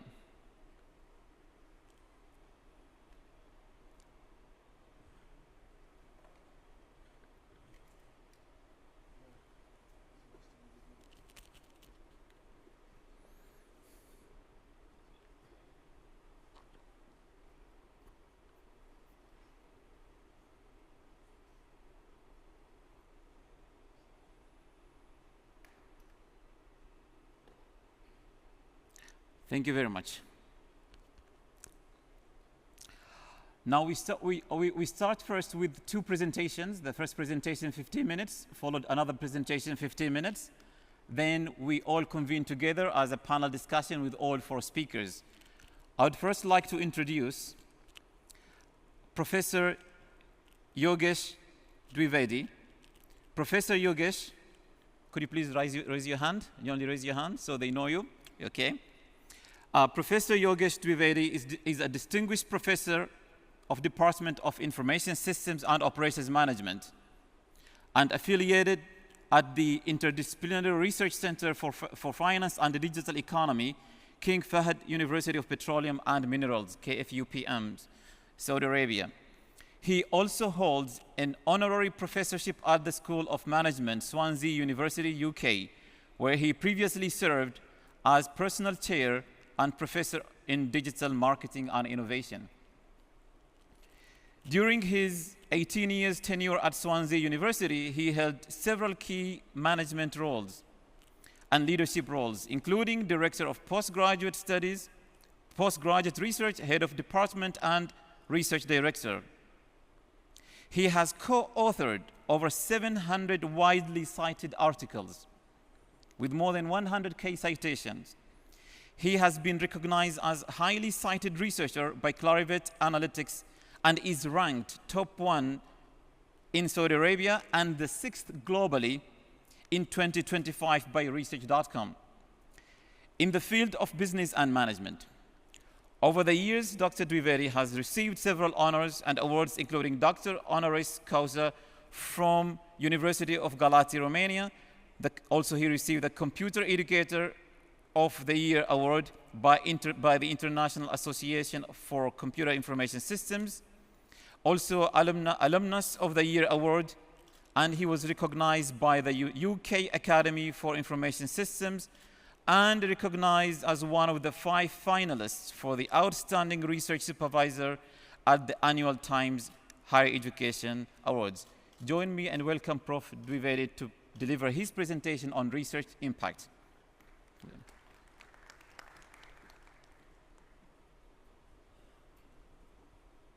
Thank you very much, Dr. Adil, for such a kind introduction. I assume, okay. Good morning, everyone. It's nice to be here. It feels like coming back home. I spent a few months last year at SKU and in Muscat, and it was absolutely, how I say, a second home after India, I would say. And coming back, in fact, I was eagerly waiting to come back and see Muscat and SKU again. So it's so nice, and I'm very grateful for the invitation for this talk. So given the introduction has been already given, very kind and very generous, I would skip that. What I'm going to do today is talk. I know I have 15 minutes, so it's not going to be detailed discussion, but I would briefly touch upon some aspects of academic impact. Not academic impact, but real impact, and how that is different from academic impact, actually. So before I start, I would like to just acknowledge that this talk I had given last year at this kind of similar time at SKU about research impact. And what I like to highlight that the leadership of the university, Honorable Vice Chancellor, Honorable Deputy Vice Chancellor, they attended the talk, and they gave utmost attention about this particular aspect. Many places you still be not thinking about research impact. So it was very heartening for me to look at and to see that actually university leadership is paying so much attention on this very important aspect. So this is just say thank you to ITTC, Innovation and Technology Transfer Center at SKU for hosting this talk a year before. And so nice to see that conversation is carrying on. University is still carrying on discussing this important aspect and implementing some of those important issues to create a sustainable research ecosystem, actually. So thank you so much. And moving on to that, the talk that I gave last year was based on this paper that I wrote, co-authored with a number of people from different areas. Multidisciplinary paper coming from natural sciences, physical sciences, social sciences, all together giving views about what real impact actually is, what we perceive real impact is, and what are the challenges and opportunities related to it. So given the talk going to be very short, if anyone want to know more about this topic, they can obviously look at the paper itself. In fact, one of my co-authors sitting right there, moderator Dr. Adil, who actually contributed to this particular paper. So given the acknowledgement, now I move forward to the talk. What I'm going to look at is simply, in our previous session, speakers very nicely, in very subtle way, introduced what real impact is actually. When they were talking about collaboration between industry and academia, when they were talking about conducting research that is directly useful for the industry. So I'm going to very briefly introduce what we mean by real impact, how that is different from academic impact, and what are the challenges, and how we can enhance, how can we bridge the gap between academia and industry. And also I will kind of very briefly give an example of UK educational ecosystem, how they actually measuring research impact for society and economy. So that's what I'm going to cover in this particular talk. Before I actually talk about what research impact is, why it matters anyway? Why we are sitting here, 5 of us, and discussing research impact? Well, it's important because it provides us, as an academic, educational institution, it provides a sense of purpose. Why are we doing this research? We don't need to. If it doesn't help others, if it doesn't help society, if it doesn't improve lives or the economy, then we don't need to do this research. So, or it enhances knowledge. So there should be some sense of purpose. With anything, we are doing teaching, we have some sense of purpose. What sense of purpose is there? That we improve the life of people. We transform students to competent individual who can go and work outside. Same way, we conduct research so that we can help in certain way. But more important is that funding, I think our previous speaker said, is so difficult to get funding nowadays. It's getting more challenging to get funding, research funding. And now what is becoming very important is to justification of those funding. So government or funders, any funders, they just don't want to give you money unless they see that there is some basis for it. What you're going to achieve through that funding. So justifications for using public resources is actually important thing, and that's where we saw the research impact. If we don't so, probably it's very difficult to get funding. And that's where the second point comes, that it's now requirement. It's not a choice. It's not a luxury to show research impact. It's a requirement for funders for us to show the research impact. Okay? So that's the why we need to talk about this. Now, what is research impact? Well, UK Economic and Social Research Council, which is a funder, define research impact as demonstrable contribution, something that you can show, not just publication, but how it make impact on society and economy, how it changes people's life, or improve businesses, or improve, for example, hospital, medical, or any other aspect of society and economy.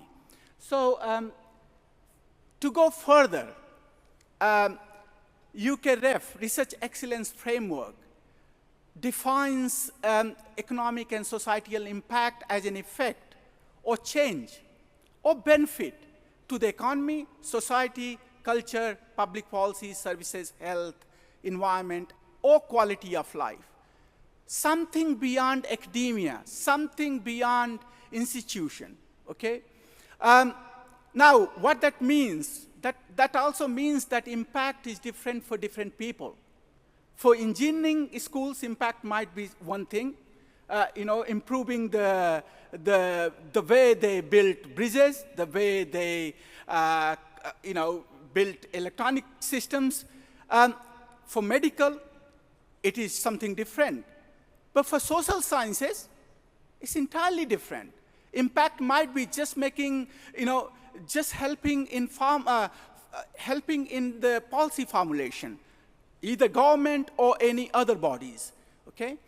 So basically, also in social sciences, arts and humanities, preserving culture, making sure be intact our cultural values and systems also is impact. So what we do to facilitate that is something that we need to think about and also do our research according to that. So we ensure that it happens.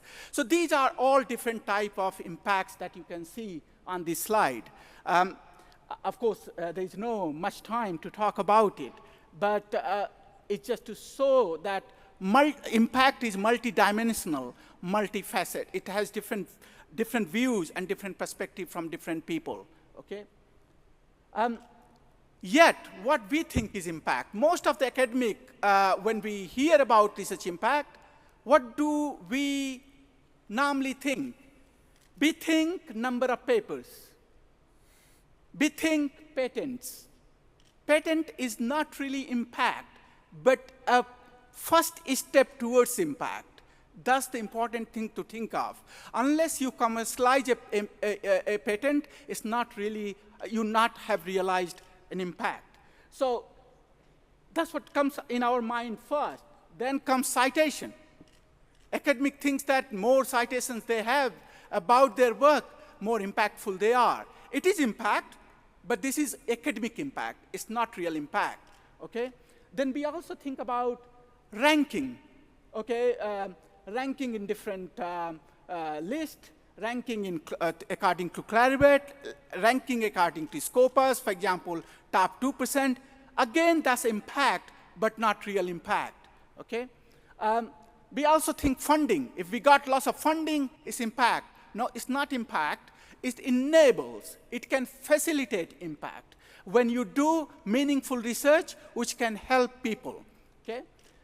Also, we think that if more people see our research on social media, that's impact. No, that's not impact, that's engagement. That's not really impact. We really need to think about how real impact differs from engagement and academic impact. We should not mix up, both are important. I'm not saying academic impact is not important. Nowadays, institutions has to go through ranking process, etc.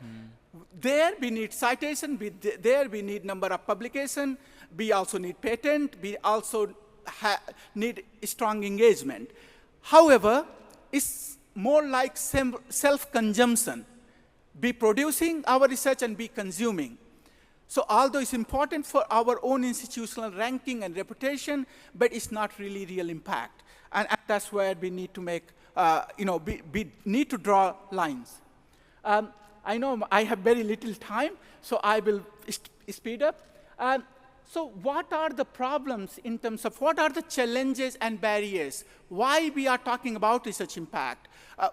Why not, we just carry on and do it and realize the impact? But you can see here, this is coming from the paper that I have shown earlier. You can see here, actually, we have unique features in academia and unique features in industry, or in any kind of practice and policy domain. One side, we focus on long-term, noble, time-consuming process. Other side, industry and policy focus on immediacy. Something that can be used immediately and can be applied immediately. So there is a gap between these policy and practice, academia, policy, and practice. Then in middle, you can see that you see that what are consequences of this gap. There are, kind of lack of alignment between what industry want and what we are producing. Lots of time, we even don't know, including me, when we write and publish paper, we don't even know where it's going to be used. And that's the major challenge, that thinking is not there, attitude is not there. At the moment, our attitude is to publish paper, that's all. We stop there.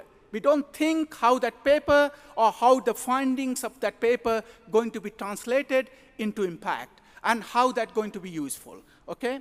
And then finally, I have given some recommendations in this framework. Again, I don't have time, so I move on. But these are the challenges and some possible remedies. But here, I want to actually go further and say how to deal with, how to move from, how to conduct research that lead to impact. So what happens most often nowadays, what we are doing currently, we publish the paper, we conducted the research, published the paper, then we think about how it can be impactful.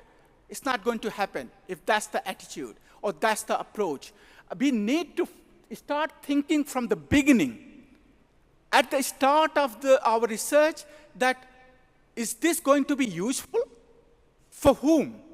And how I can facilitate as a researcher this particular research so that it can, when it gets published, it can directly translate into impact. Means it can change people's life. It can change economy, those kind of things. So you should be asking question at the beginning, identify relevant research problems. Don't focus on research gap itself. Many of us sitting in this room, most of the time we motivate our research saying that nobody has done research, that's what I'm doing, that's why I'm doing. But that's not enough. If nobody has done, but there is no problem in society and economy, you don't need to do research. Nobody cares about it. So we must actually give that, okay, 1 minute. So we must actually to look at those things. So these are the different stages, and we must actually think about in all stages if we want to achieve the impact. Here is just a simple example. In 2009, I wanted to do some research on artificial intelligence. All our speakers were talking about artificial intelligence. And we started thinking about that in 2019. So in order to start the research, we conducted a workshop. We brought people from industry, we brought people from policy, and of course, academic people. We had a day-long discussion about artificial intelligence, what it means for us, for industry, for society, and for academia. Based on that, we actually published a paper. And that paper, this is the paper. Now you can see at the bottom of, I don't know if all of you can see the number, you can see the citation just within 5 years. Number of citation is 1992, and number of policy citation is 26. Policy citation is one indicator of impact. If your research been used to formulate policy, that means you are making difference. So you can see that 26 citation within last 5 years, and you can see these are the places where citation has come. For example, United Nations, European Union, UK Parliament. Likewise, many think tanks, many policy organizations have cited this paper. So you can see that how we started and how we published and then how we tracked. So this is demonstrating that this paper has impact, okay? And also, more specific impact, not only just citation in policy, this was the first policy report in India, which actually created AI ethical policy framework. And they actually they cited this study that I've shown.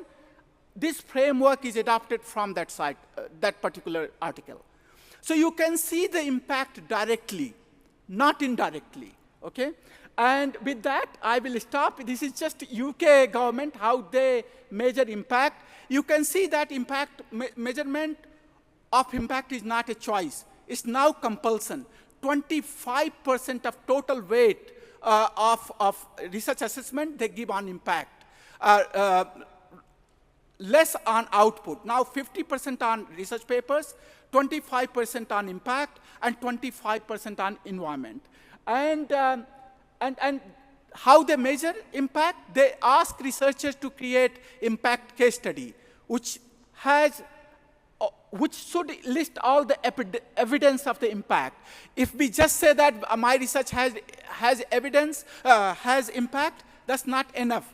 Unless we provide letters, we provide report where my paper being cited, all that impact is not complete. So I'm so sorry I took a little more time, but thank you very much, Sukran, everyone, for listening me, and I look forward to discuss further. Yeah. Thank you. Thank you. Thank you, Professor Yogesh, for the interesting presentation. The summary is impact measurement is not a choice, and the message here is that you can see the research excellence framework UK he shared the last slide is like every 7-8 years they try to measure the impact. After 7-8 years, one case study is more than enough, so that is a really good sign that we need that the impact is not immediate. It takes time. He also talks about the researchers should focus on the not the gap but the problem itself. And he talked about the 4D model of research impact framework. And now talking about all of this, the research impact, let's take another case now from Qatar University, an interesting topic on the impact of Qatar University's scholarly output for the past 5 years. Quantitative and qualitative indicators in support of sustainable development will be delivered by Dr. Saeed Almir. Let me briefly introduce Dr. Saeed. He's the Director of Research Support, Grants and Contracts at Qatar University. Dr. Saeed is currently an Associate Professor at the College of Arts Science at Qatar University. He held previously several leadership roles, included head of the department, director of the central laboratories, and currently he serves as director of research support office at Qatar University. During his academic career, he participated in and chaired many projects and committees at the university level, state level, in addition to his work as a consultant in the Ministries of Defense, Interior, and the Arms Prohibition Committee. Dr. Saeed is a well-published researcher in international refereed and highly impact journals. He has registered a number of patents and has participated in many research projects funded by Qatar Foundation. Join me and welcome Dr. Saeed to deliver his presentation.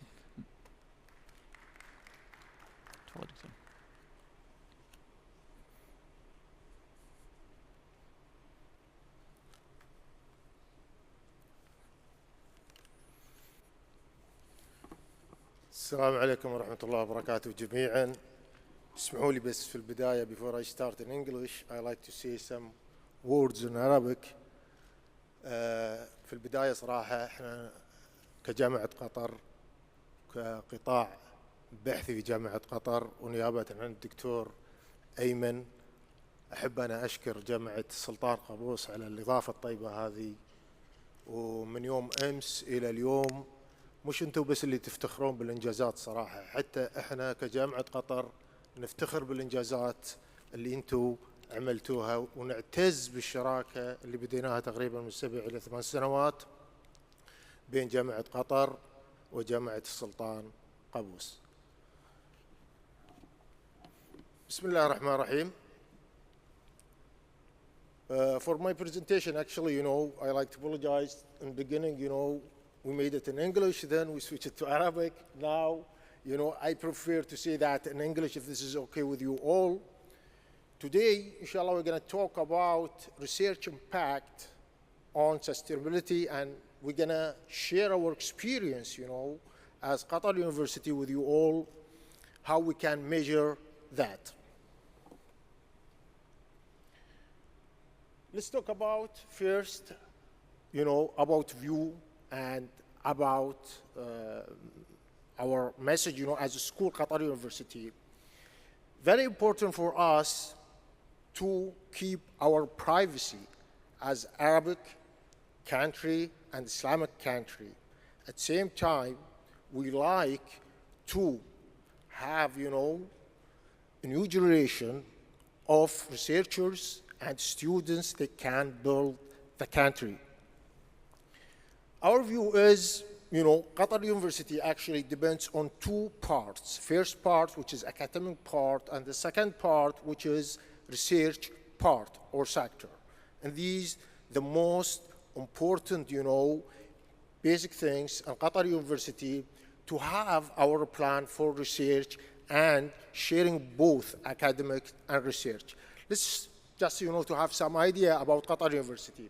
We are talking about 30,000 students, male and female, and we are talking about, around 5,000 staff, academic researchers, and of course, some technicians, and anyone support, academic and research job.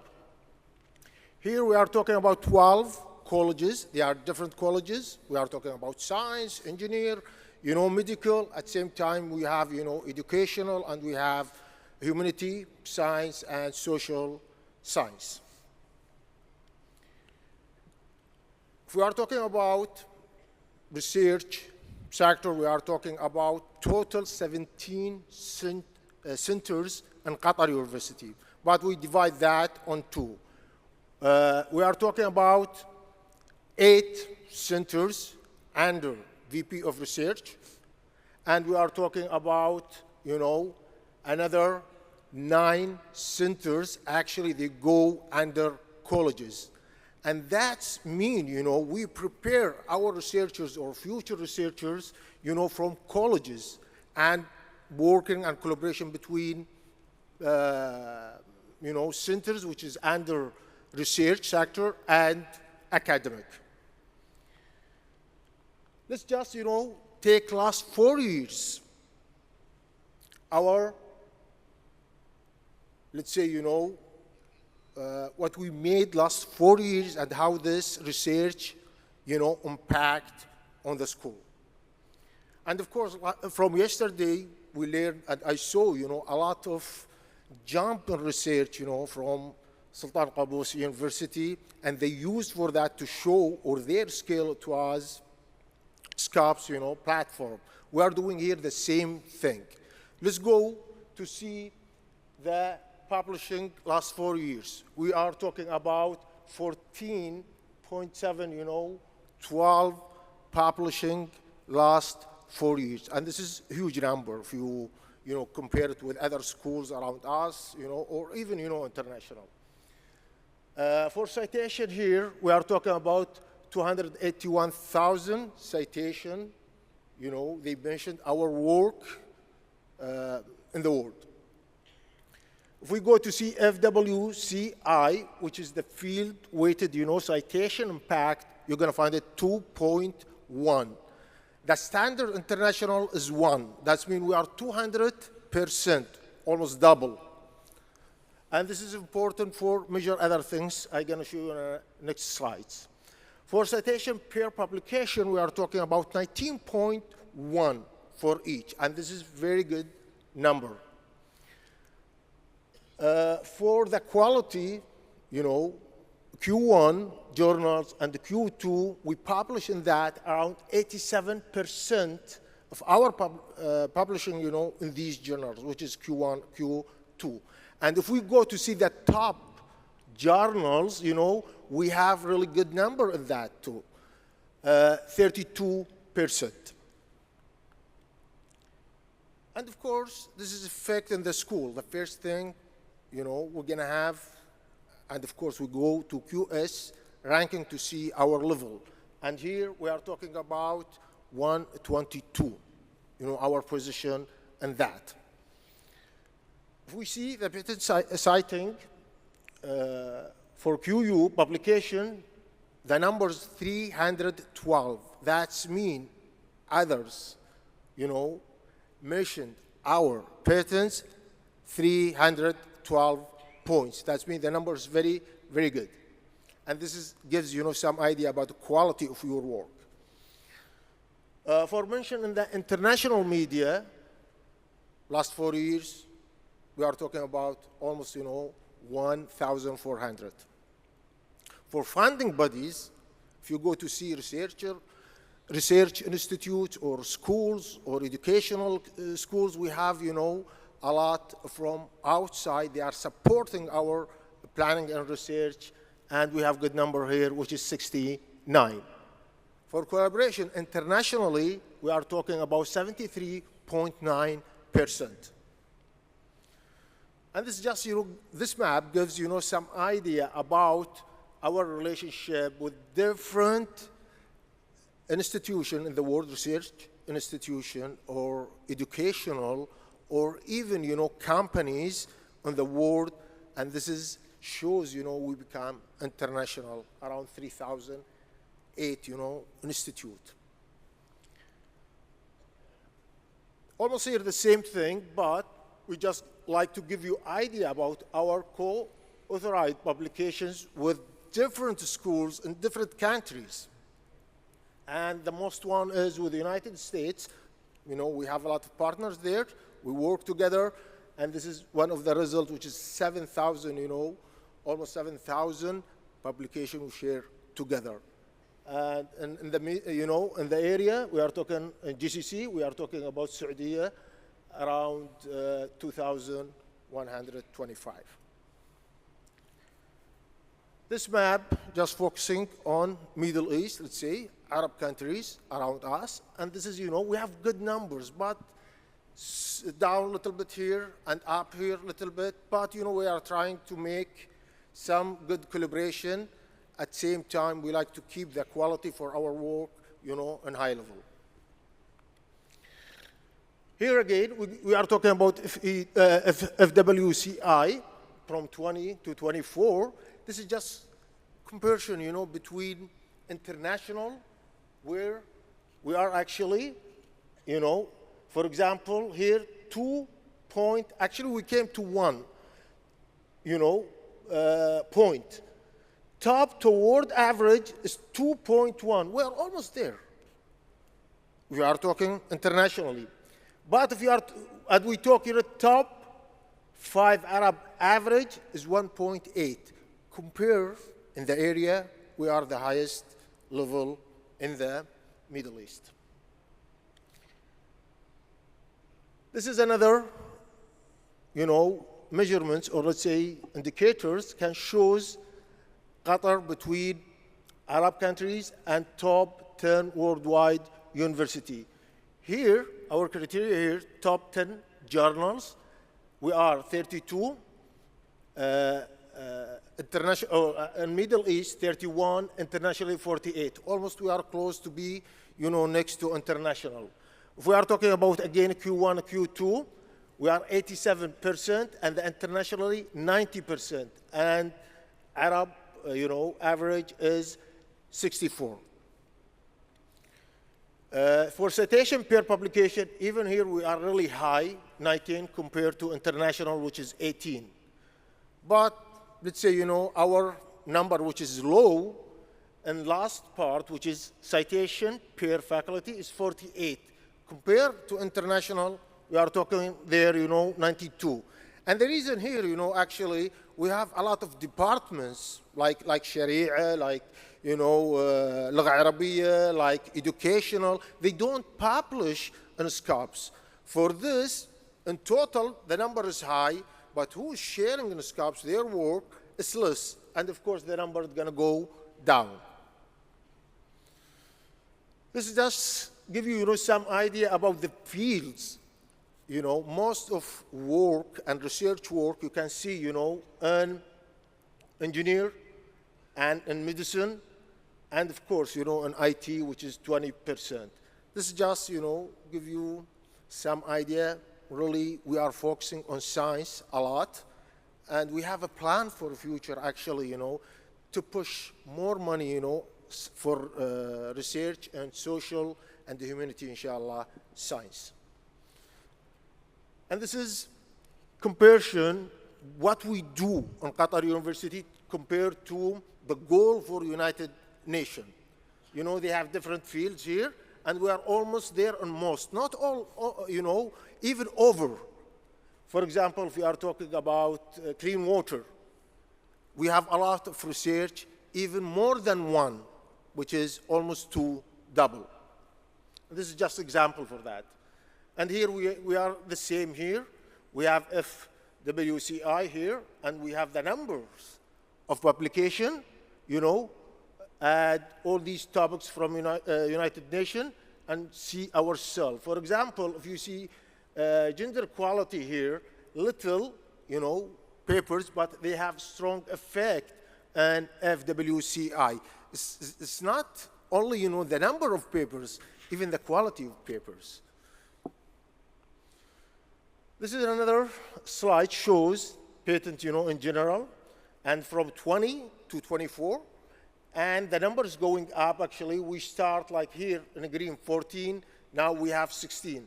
And submission here, before it was more, and then start to go down because we are focusing on quality, and we have, better, let's say, policy and stronger, qualification to apply for this. And we are learning from our, mistakes at the same time of our experience. So we need to improve the quality of work which we support in the market. These some examples for patents, in general. We have in medicine, we have in environmental, we have from engineer. Here, we have the type or different types of grants, like Sultan Qaboos School or University. We have internal, we have external, and this is some examples, for all the type of grants we have in Qatar University. At the same time, we have from outside, which is from industrial field. They support some projects in Qatar University. This is another slide, shows the development and grants, but actually from QRDI, and the main leader, on Qatar for research field. Last 10 years, you are talking about $200 million supporting, and we get it from QRDI, just supporting for research in Qatar University. This is another example for IRCC grant type we have, and we have that with some countries, and really we are proud of course, IRCC, Qatar University with Sultan Qaboos University. دقيقة دكتور. Yeah. Okay. Only 1 minute? Yeah. All right.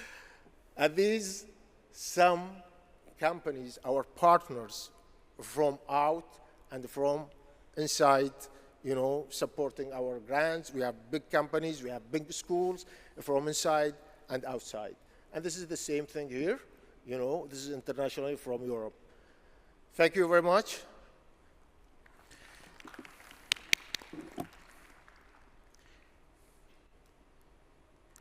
Thank you, Dr. Saeed. Very interesting, and really appreciate your statement on focus on the quality, and that is translated in the 80% of total publication in Q1 and Q2. I congratulate on such achievement, and 14K publication within 4 years, mashallah. And talking about that, the very idea of quality, the quality actually gets translated in real impact. And talking about that, I would go and introduce my other experts from the industry.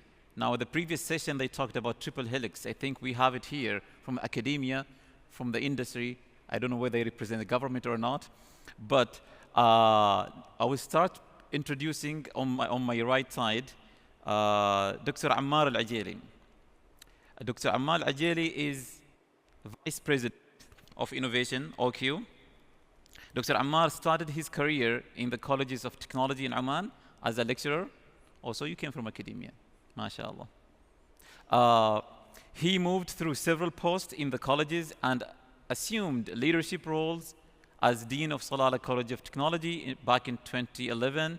Dr. Ammar joined Takatuf Oman in September 2022 as the Associate Director of the Takatuf Scholars Program. In mid-2019, he took on a new assignment in OQ, heading OQX, the company's innovation hub. That is my language and my music.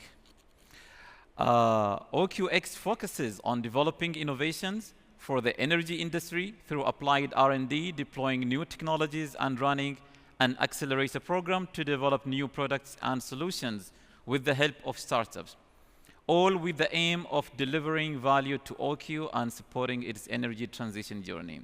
He now serves as the Vice President of R&D and Innovation in OQ. Welcome, Dr. Ammar. To your right is Mr. Arif.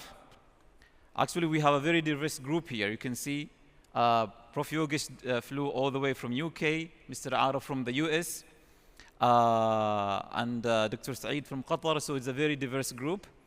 Mr. Arif, thank you for the long flight and joining us here today. Mr. Arif has a very rich CV. He is technology executive, venture investor, and innovation strategist. Arif is a seasoned technology executive and venture investor with over 30 years of global experience in entrepreneurship, corporate innovation, and deep tech commercialization. Previously, Arif helped build innovation ecosystem at King Abdullah University of Science and Technology, KAUST, where he established KAUST's inaugural tech incubation fund, advancing commercialization in solar, water, and wireless technologies. He is known for his ability to bridge cutting-edge technology with marketing-driven growth strategies, serving on multiple investment advisory boards across sectors. He also worked as investment director for deep tech at the NEOM Investment Fund in Saudi Arabia, managing billions of US dollar. I will not mention the figure, which successfully deployed strategic investments across AI, cybersecurity, robotics, space technologies, and advanced material. In addition to his leadership role, Arif is also an entrepreneur and venture capital investor, where he has founded and scaled multiple startups, including Princeton Soft Tech, later on acquired by IBM. Arif also held senior roles in global companies such as Microsoft, TVM Capital, and Pilot House Venture. He helped secure 15 million in funding and grew a client-based company, including NASA, J&J, and the US Army. He also launched the Massachusetts Clean Energy Center's VC arm, creating one of the first clean energy investment ecosystem in the US. Welcome, Arif. Great to have all of you today here. Probably we can start our first question, a general question. I think we have heard good use cases, showcases regarding the research impact from Dr. Saeed, where he talked about some of the patents, the projects on the medicine and AI. Professor Yogesh has provided some showcases regarding the research impact. Probably now we can have a general question, starting with you, Dr. Ammar. If you can share with us, some showcases, applications of your own experience, the examples of research impacts, whether things, projects you have worked on, or whatever your current organization is working on right now. Thank you, Dr. Adil. Assalamu alaikum. Bismillah ar-Rahman ar-Rahim. I'd say I have the easiest job on the panel today because I have a single thing to be measured against in the company, which is value. That drives what we do in OQ with regards to research and development. A key phrase that comes to mind, Doctor, is clarity with regards to the pathway to value. That's what the company is always after. So when we take on research and development projects in OQ, we're addressing one of two things. We're either are tapping into an opportunity, and comes to mind is a project that we currently have with Sultan Qaboos University to develop a new recipe for a polymer grade. We want to address a market need in Oman that has potential to grow outside the country. Project is under execution. We hope to see the results towards November, December of this year, inshallah ta'ala. Comes to mind as well, that's the opportunity opening or opportunity tapping approach that we have, or example that we have. A previous project we've done with Sultan Qaboos University as well was related to the produced water, and we wanted to explore the utilization of algae to treat the water. It was promising in terms of reducing the cost impact of treating the water. And we wanted to see, is this going to work, the scientific proof of concept. Alhamdulillah, it worked, but then it's on hold, the project, with regards to seeing it through to the application phase. Because industry is complex, they need the water to be pumped under the ground. People that are in the petroleum understand that sometimes you need to pump water down there so that you're able to get more oil and gas out of the ground. But this gives you a feel of what we do in OQ. There are a few other projects that are currently focused on addressing business pain points. We look at either challenges or opportunities in the business. And the key word I would like to say we follow is clarity with regards to the pathway to value. Okay. Thank you, Dr. Ammar. So the driving force here is value creation. And we are so glad to hear that the two projects, whether water treatment, is in collaboration with academic institutions. And that is a really good example of private-public partnership. Thank you very much, Dr. Ammar. Mr. Arif?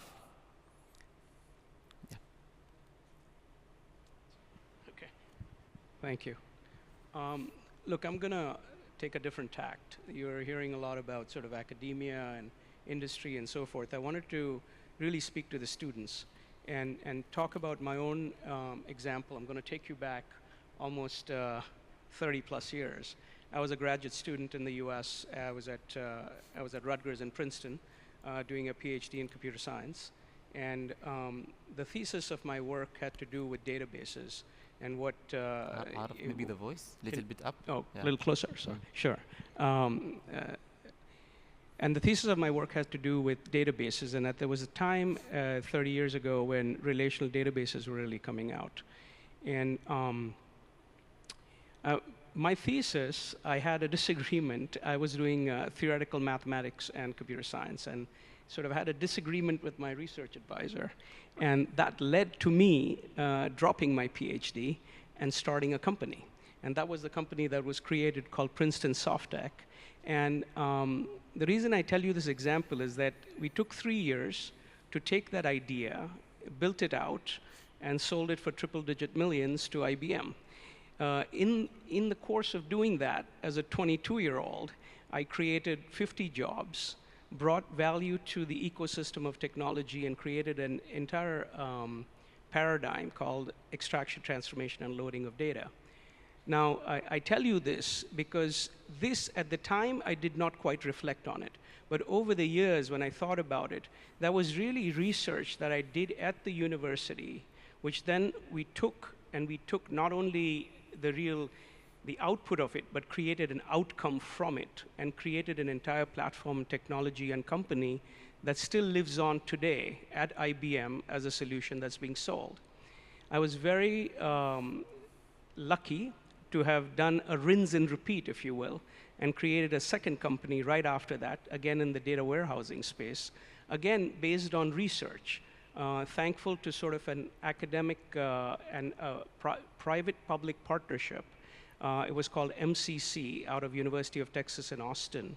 And this is the microelectronics computer collaboration that really funded research around data warehousing. And we spun it out.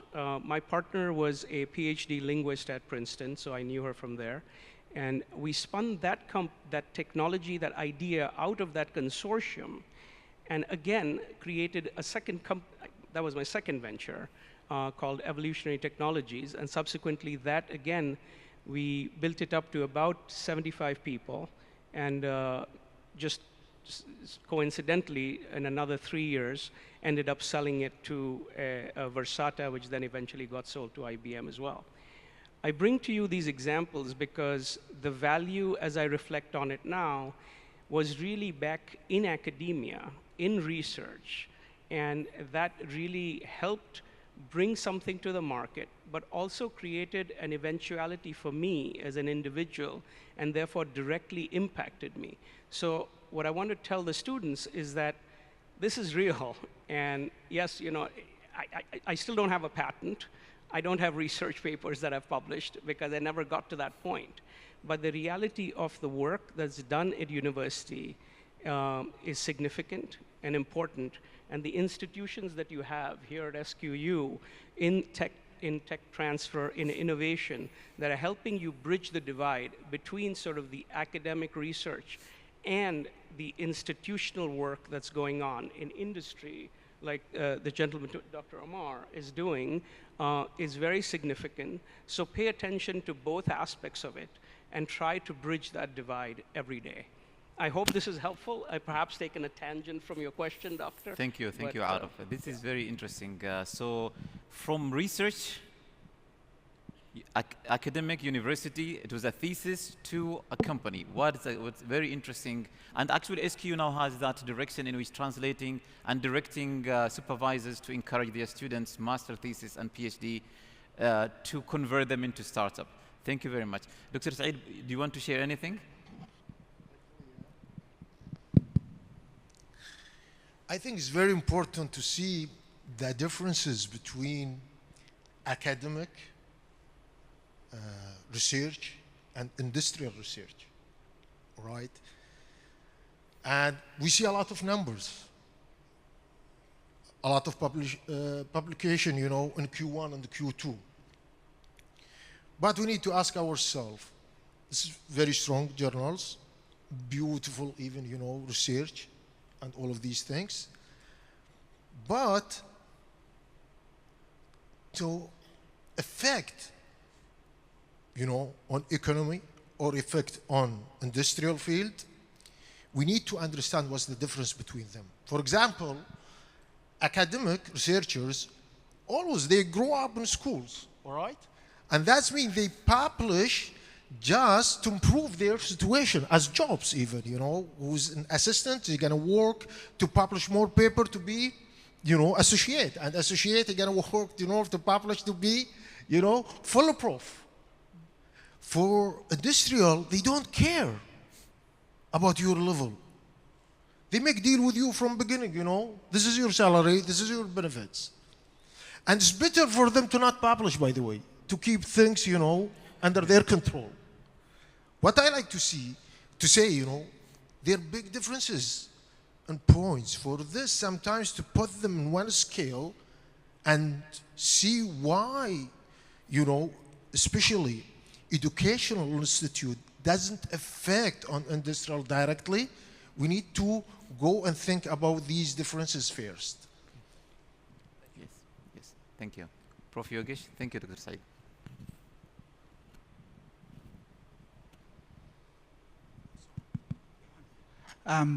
Thank you, Dr. Adil. It's a very nice example my colleague Arif gave about research, academic research that led to outcome but not output. While most often in 90% cases or 98% cases, we have output but then no outcome. And this is the problem. Output but no outcome, outcome but no output. I think as an academic, our job is to strike that balance where we have output, that should translate it to outcome. If we don't have output, then we're not doing academic job.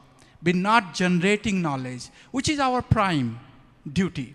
But then also, given how things are moving, see, in my view, I'm sure you had a workshop on generative AI yesterday.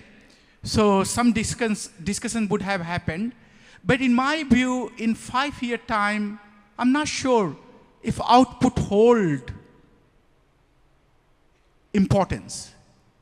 Because even now, I don't know how many papers are just generated through generative AI. Yeah.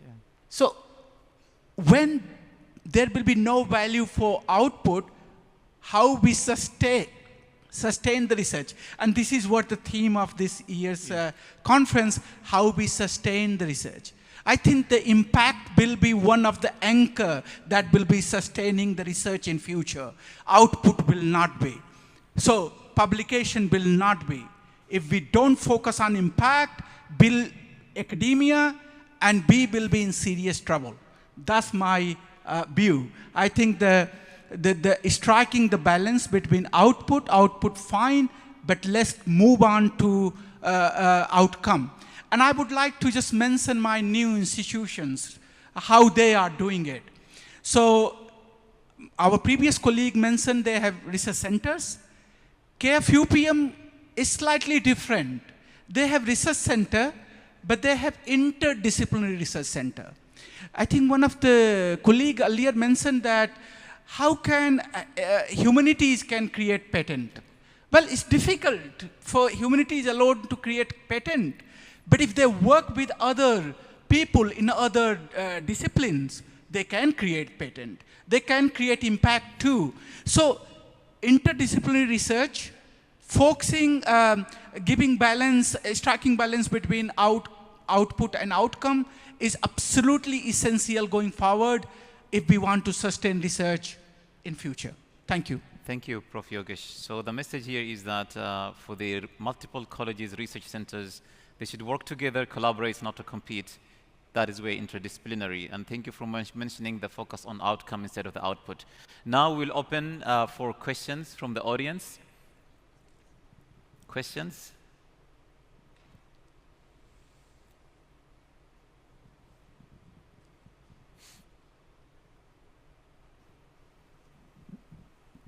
Assalamu alaikum. I'm still, interested on the output versus outcome. My question, what is our expectation in high-level universities, for example? If you have a patent commercialized, we don't expect like every patent to be to be commercialized. So if every 100 patent, for example, one is being commercialized, is that a good indication, for example? So my point is the output also is very important. We cannot say like outcome, no output. We will say output and outcome. But I don't know if you can share with me what is the measure of the successful institute in terms of the patent commercialization. King Fahd University is one of the highest in the region, and I saw last year it was like number 3 or 4 in the world. But the question is, what is after that? Now, if you have more, the opportunity to commercialize will be more. So again, the same question is output and outcome. From my perspective, it's about ratio.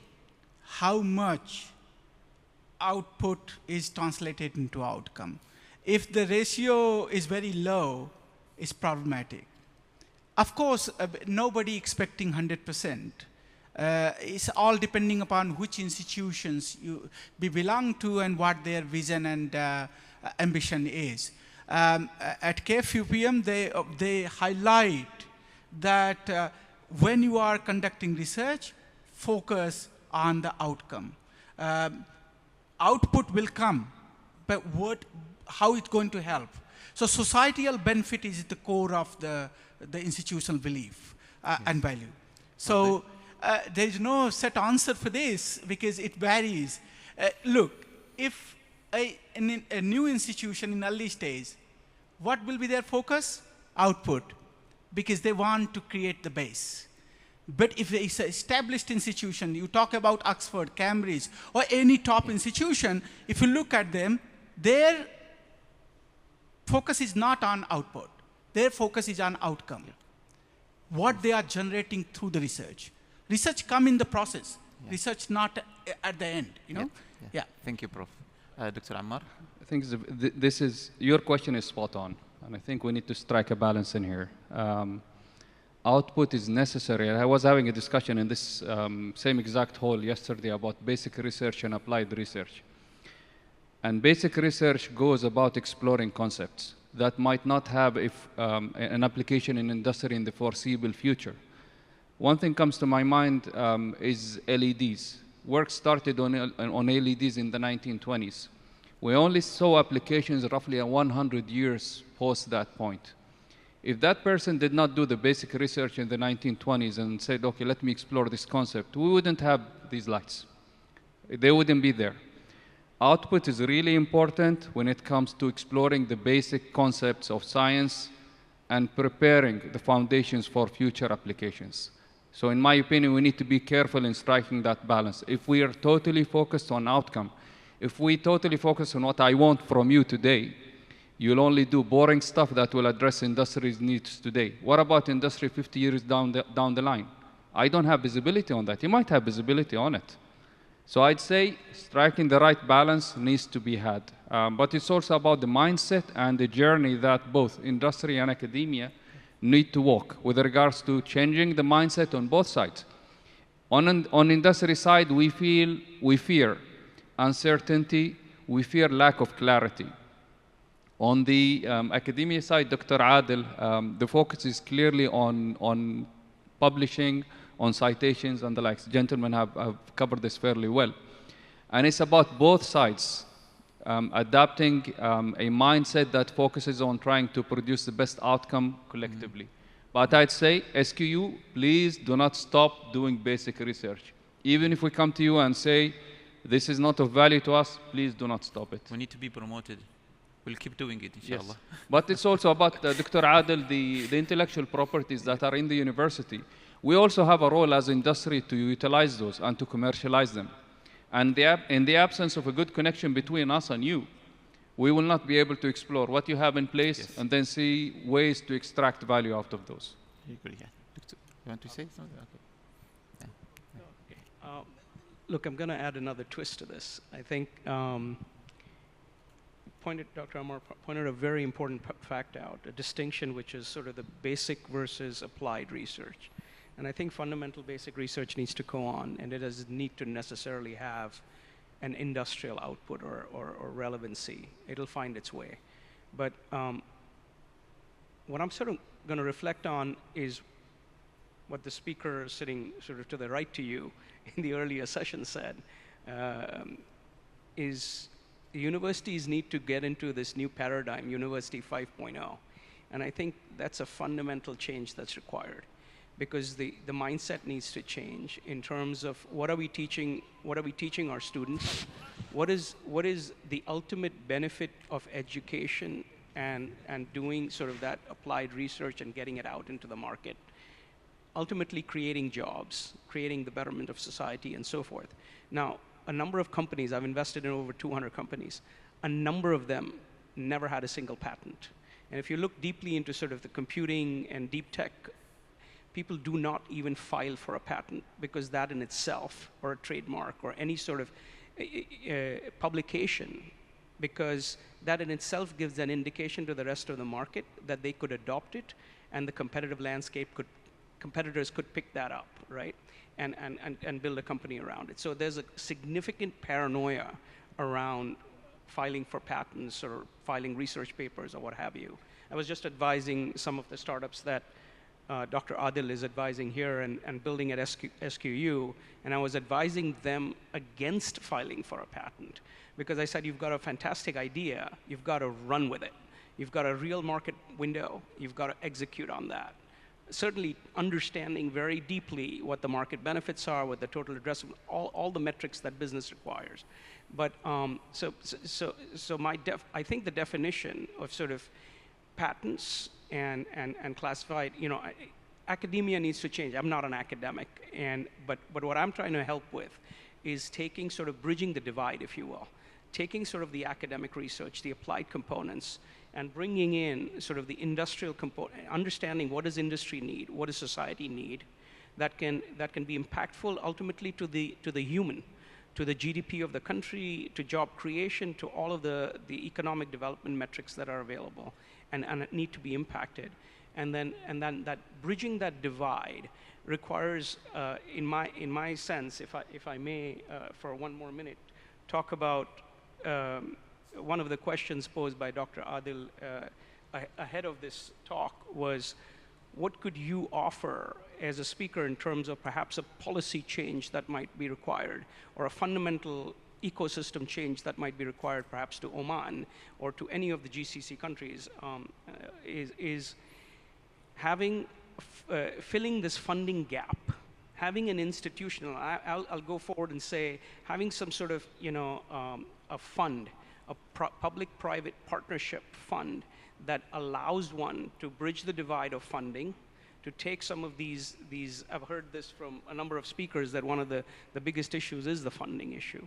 So, solving for that funding issue that then creates economic impact, brings some of this applied research, basic research to applied research out into the market, and then ultimately creates jobs and has impact. So I'm giving you a long-winded answer, but sort of that's the reason is that fundamentally the thinking needs to change, and that I would certainly be, it could be incredible if that sort of thinking is adopted and changed. It's not going to happen in a minute.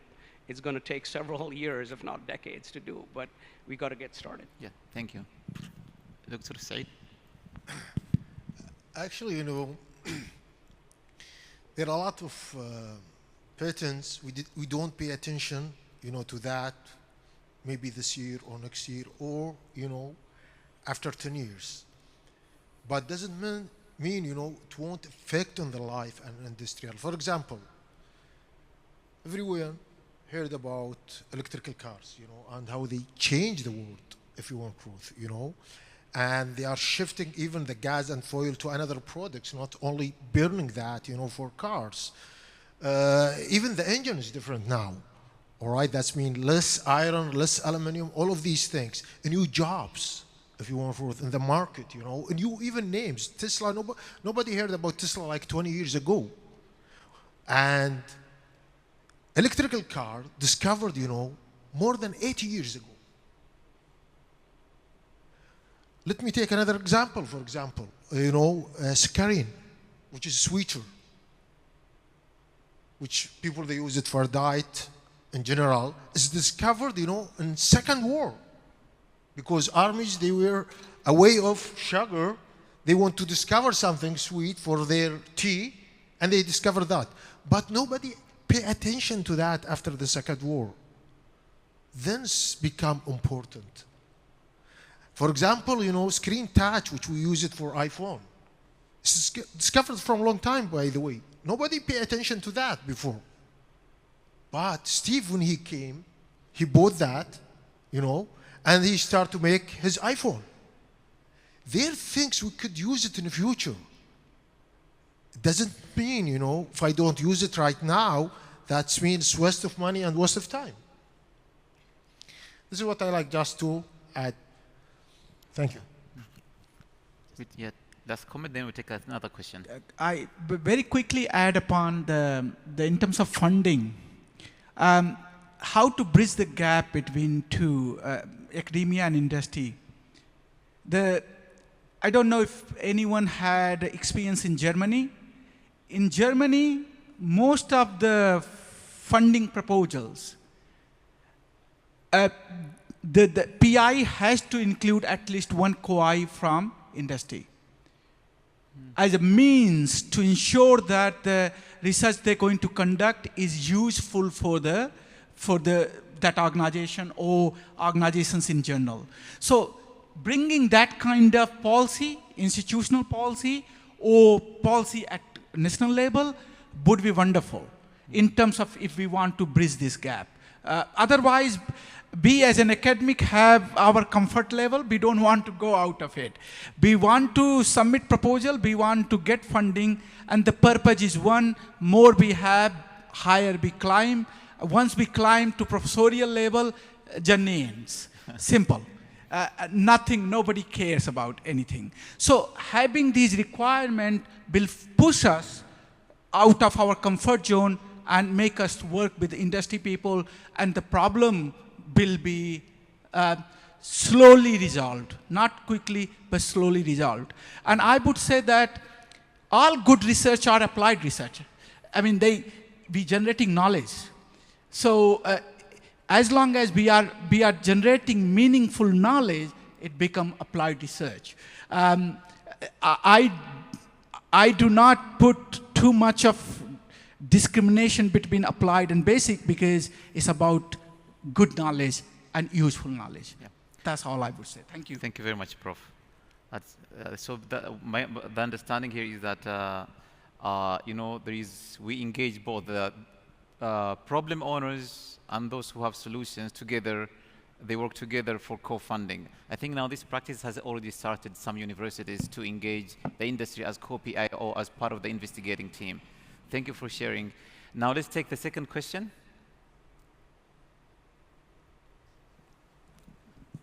Thank you, Dr. Adil. Thanks to our guests in this wonderful conference. I'm still in the impact, whether it's national visions or SDGs. But my question is actually toward the initial step in proposal selections. And most of the proposal selections, especially in the universities, they're mostly looking to the novelty, the unusual part, and the creativity of these proposals. So I just ask the panelists, our guest, to comment on that and whether there should be some kind of adjustments, especially in terms of creativity, because as Dr. Saeed Al-Mayer, he mentioned about several examples, as well as our expert, Arif, he also talked about several examples from the IT sections. Many of these projects, they took ages, like millennia, to come onto markets. And usually the policy or even national visions, they'll be looking for shortest time, within 5 years, 10 years, impact. So do you think, from your opinion, Prof.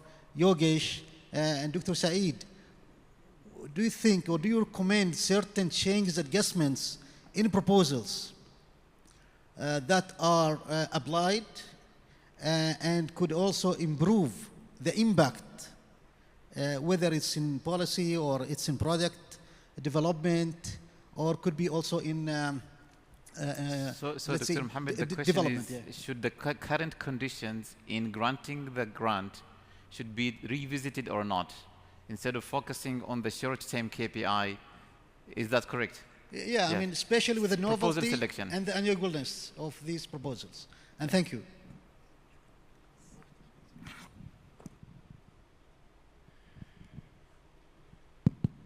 Thank you first for your question, actually. Depends on what I am understanding. You know, what I believe, there is a huge relationship between the quality of your work as a researcher and the updating with market, all right? For example, you can work on things, but your privacy as country, for example, if you are talking about GCC countries, their economy depends on gas and oil, and petrochemicals in general. If your work really focusing on these things, be sure your way is going to be easier. For example, if you are working on projects, you know, as important as medical, but your country, they are not experienced and they don't have even, you know, factories. They don't have even, you know, they can't produce even the materials. Of course, you're going to have difficulty. What I like to say, the privacy of country effect. For example, you can't compare yourself with States, for example, or UK, or Europe in general, because they have different type of, you know, products, different type of even companies. In GCC countries, you know, we have, let's say, you know, big companies focusing on one field or two fields or three fields maximum. And your schools, they have 12 colleges, 12, you know, different fields. Of course, you know, it's going to be difficult for some and it's not difficult for others. This is in general. But the quality of work is going to be quality. But it's going to be successful in the market, it's going to be successful outside of the school. Allahu Alam. Nobody knows. You know, but we need to try anyway. It could be in the future successful. Who knows? I don't know if I answered your question or... Thank you, Dr. Saeed. Thank you very much. Been told that the time is over, so maybe we get the final comment and then we close it. Yeah. To respond this question, thank you, Dr. Muhammad. This very important question. I think both are important things. One, the focusing on longer term, bigger innovation, bigger impact. and the other that are shorter term, medium term. And that's why if you look at of course I have experience of UK, where they have proposals that clearly classified as a high risk, solving grand challenges. Yeah. Their focus, creativity, very high. While then they have medium range and short-term range, where creativity might be low, but they're bound to generate some knowledge and some solution very quickly, within few years. So they both have different purposes. And we cannot move fully on the grand scale, and we also should not be working just on small projects and small proposals and solving small problems, because then we will be missing out the bigger picture, you know.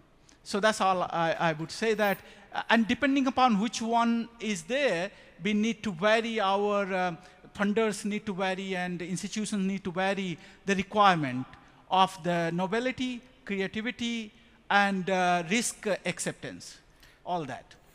Thank you, Prof. Yogesh. Thank you very much, Prof. Yogesh. I think this is very interesting discussion, very engaging, and probably we can carry over that discussion during the break.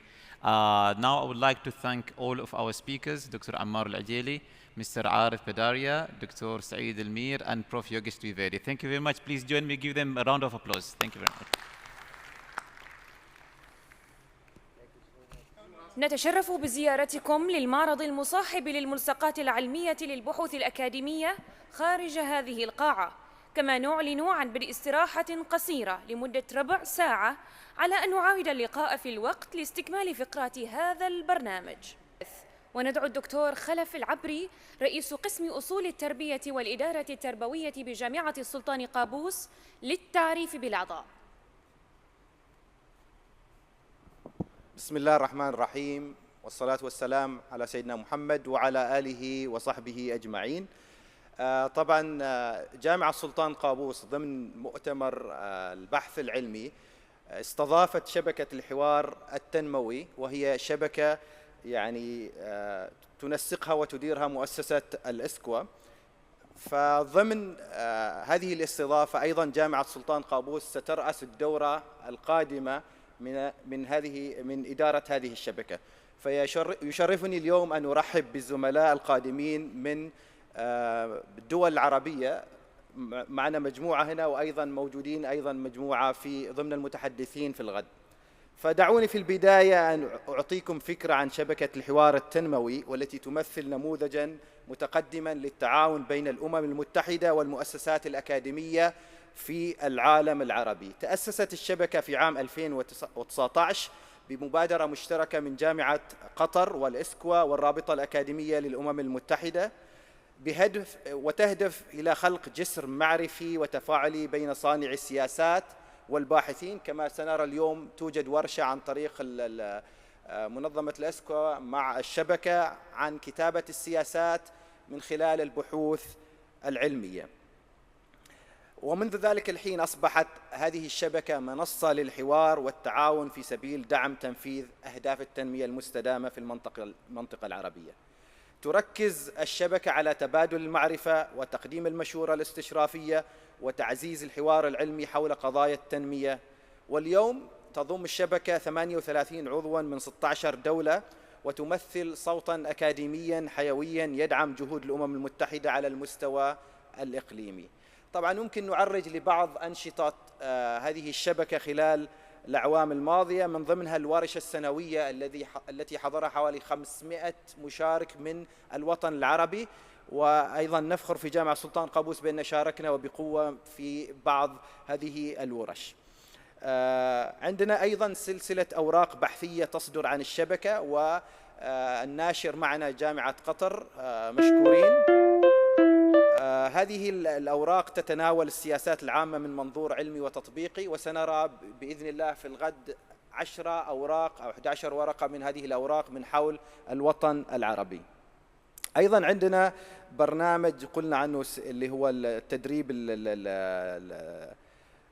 الباحثين، بالإضافة إلى مساهماتنا في مشاريع كبرى مثل مراجعة أهداف التنمية المستدامة، وبإذن الله مبادرات جودة الحياة وشبكة المعرفة المحلية اللي هي Local 2030 بإذن الله.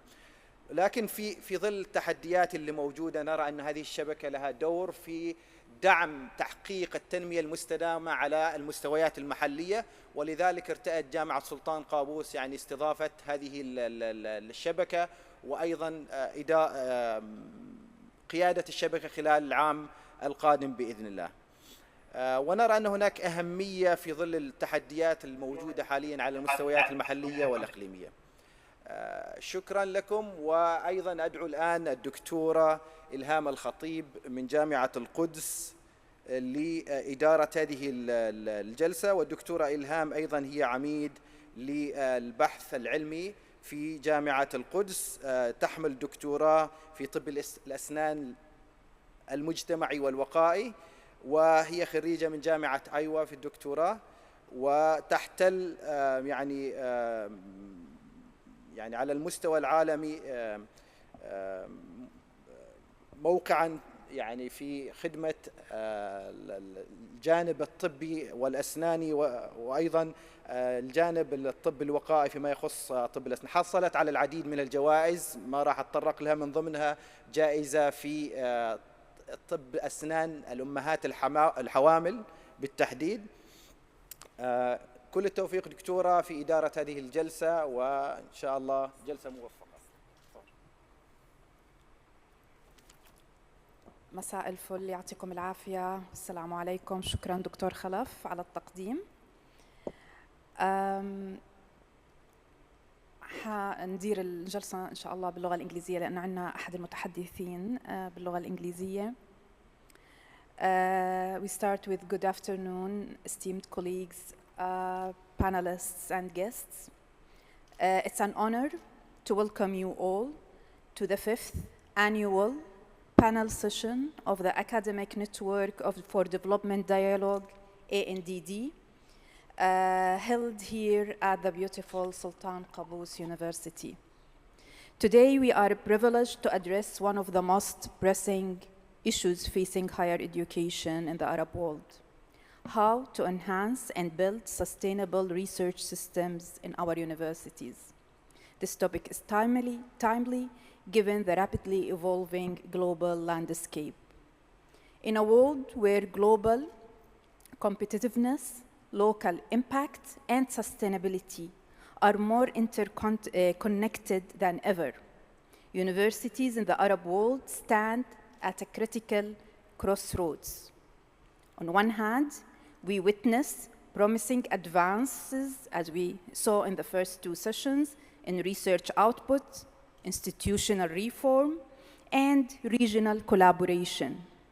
On the other hand, we face enduring challenges such as underfunded infrastructure, fragmented cross-border cooperation, and the pressing need to embed sustainability into the core of our research systems. These challenges are further compounded unfortunately, in some of the parts of our Arab world by a volatile geopolitical landscape marked by restrictions on academic mobility, destruction of research infrastructure, forced displacement, and the persistent loss of talent through immigration and brain drain. We all believe here that universities need to adapt to ensure they remain relevant in the era of this rapid change. And we know that diversified and predictable funding is a key pillar for sustainable research. Yet, many institutions in our world suffer from challenges in all these areas.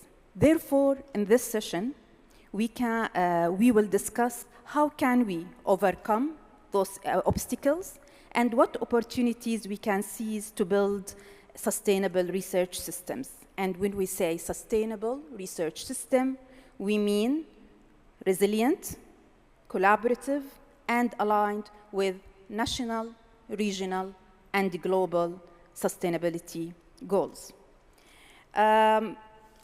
We are joined today with our distinguished speakers from the fields of educational innovation, scientific leadership, and public policy, and I'm honored to introduce them. I will start with from the left to the right, okay?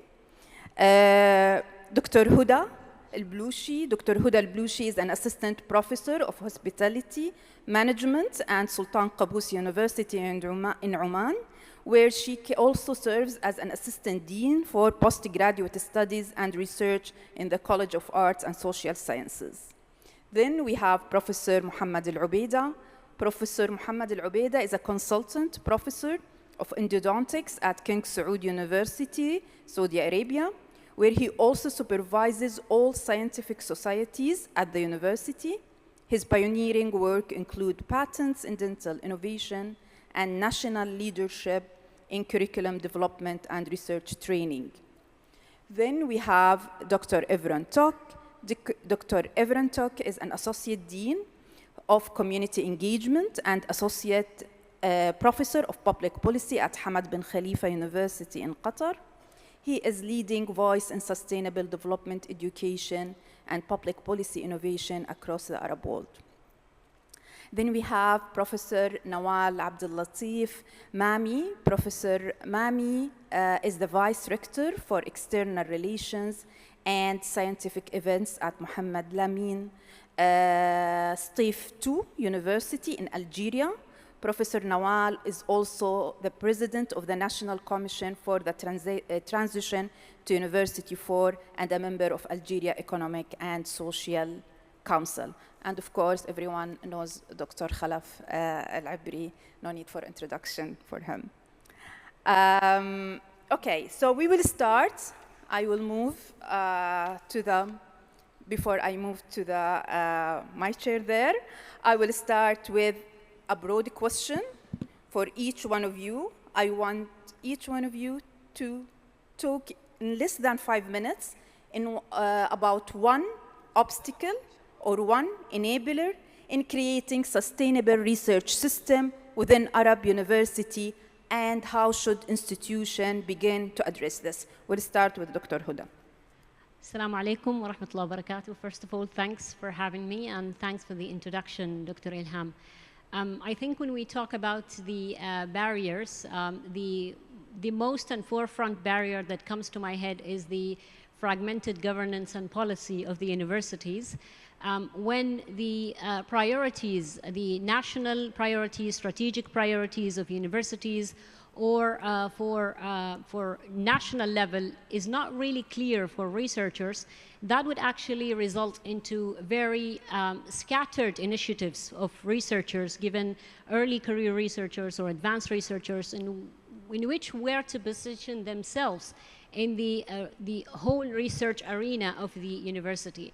So when it's not clear where we are directing as a university or a national level,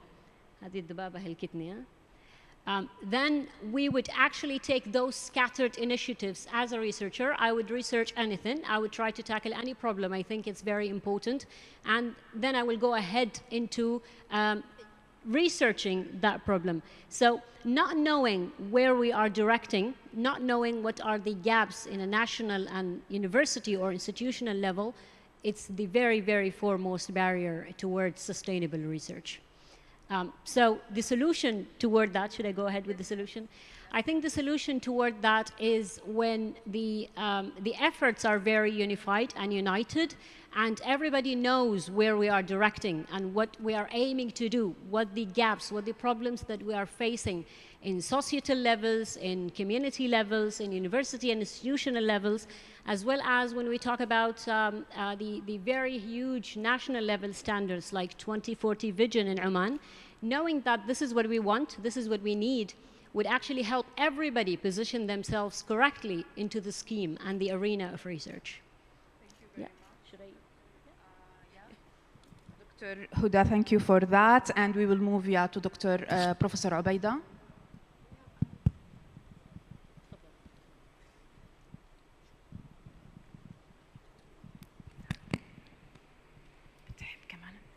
Thank you so much for the introduction, Dr. Ilham.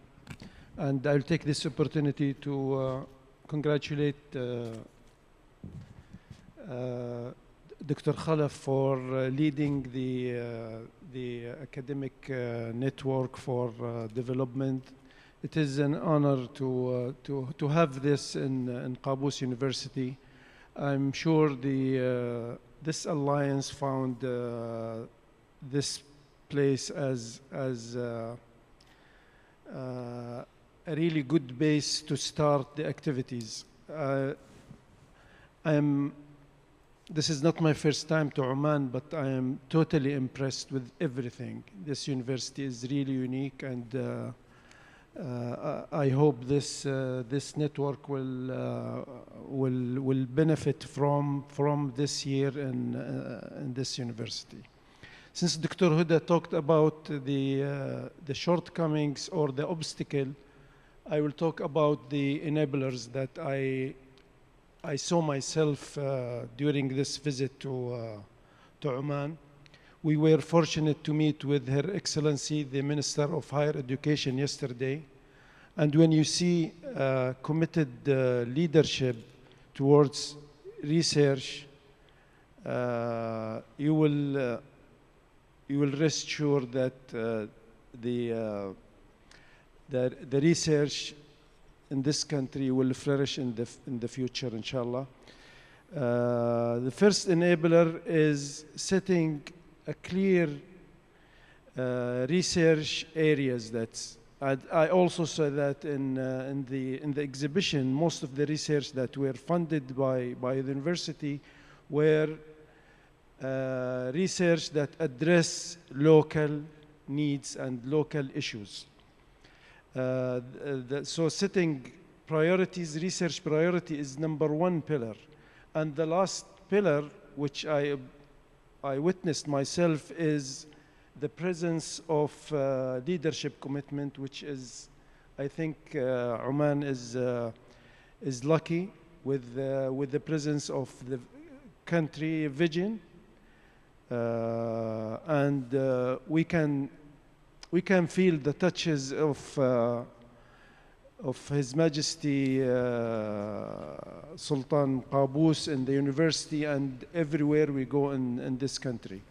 So the presence of this leadership and the goals that were really clear, I think these are the most important enablers in advancing research. Thank you very much, Professor Ubaida. Yes, and we witnessed the leadership and the alignment of local needs with research, and that was very obvious, as you said. Yes, please, Professor Tuck. One obstacle or one enabler? Okay, thank you so much, first of all, for the great hospitality and also the welcoming atmosphere here. And special thanks to Dr. Khalaf for creating a very pleasant experience for all of us as a network. As the previous chair, I've been so honored and also like really great pleasure to work with wonderful colleagues in the network. And the next chair, Dr. Khalaf, will go even further and we'll do much better actually in the next year, inshallah, together. So what we do is, in fact, in the network is not just one, but many things. The area that I have been trying to support the network is, in fact, is both a constraint and also an enabler when it comes to the very question that you just raised, Dr. Ilham, which is how we do things. Yes, we do research, we publish, we try to operationalize theories, concepts, so on and so forth. But then what does it happen when we really try to share it with the students in the education systems, right? The publications are great, but to what extent they are being utilized and they are being applied in real world? So in one way, we try to take sustainable development goals. And around 6 years ago, we started a platform called Maker Majlis. You all know what Majlis is, right? It's very known. But the maker part is coming from the maker spaces. So how do we create spaces that enable students, practitioners, educators, and community members to get together and don't see just the university as a space for students, but a space for making things, finding solutions, or diverging in terms of what the problem is, and then converging on certain ways and methodologies to get together. I know maybe I'm not making sense, but I'll try to give you an example. Our first project was Maker Majlis, Islam in a Global World. And the beautiful part of this project was we used Sustainable Development Goals, and we tried to see Sustainable Development Goals, 17 global goals, right? But from a local, from a Qatari perspective, from a Khaliji perspective, from a Gulf perspective. What do they really mean in our very context, on the ground, in our lived experiences, from a cultural point of view, from a value-based point of view? How do they work? So we pretty much tried to bring Islam, the Qatari National Vision 2030, and Sustainable Development Goals together. And we brought practitioners, we brought designers, we brought artists, we brought educators, teachers, high school students, and collectively we tried to come up with some products, some prototypes of what it looks like. And believe me, at the end of 4 days, we really cultivated some ideas for curriculum. How would it look like if you built a high school curriculum, grade 10 curriculum, that uses Sustainable Development Goals, but at the same time makes very concrete references to our values? Whether they are local values, maybe they are cultural, maybe Islamic, universal. Again, it doesn't really matter. What matters is, are we really using our connectivity? So I believe it's an important element. It's a constraint because we never look at the connectivities, but it's critical. If we don't make the connections between the application and the theories, and also the huge area between them, then I think we won't be enabling the research ecosystems as well. So for now. Yes.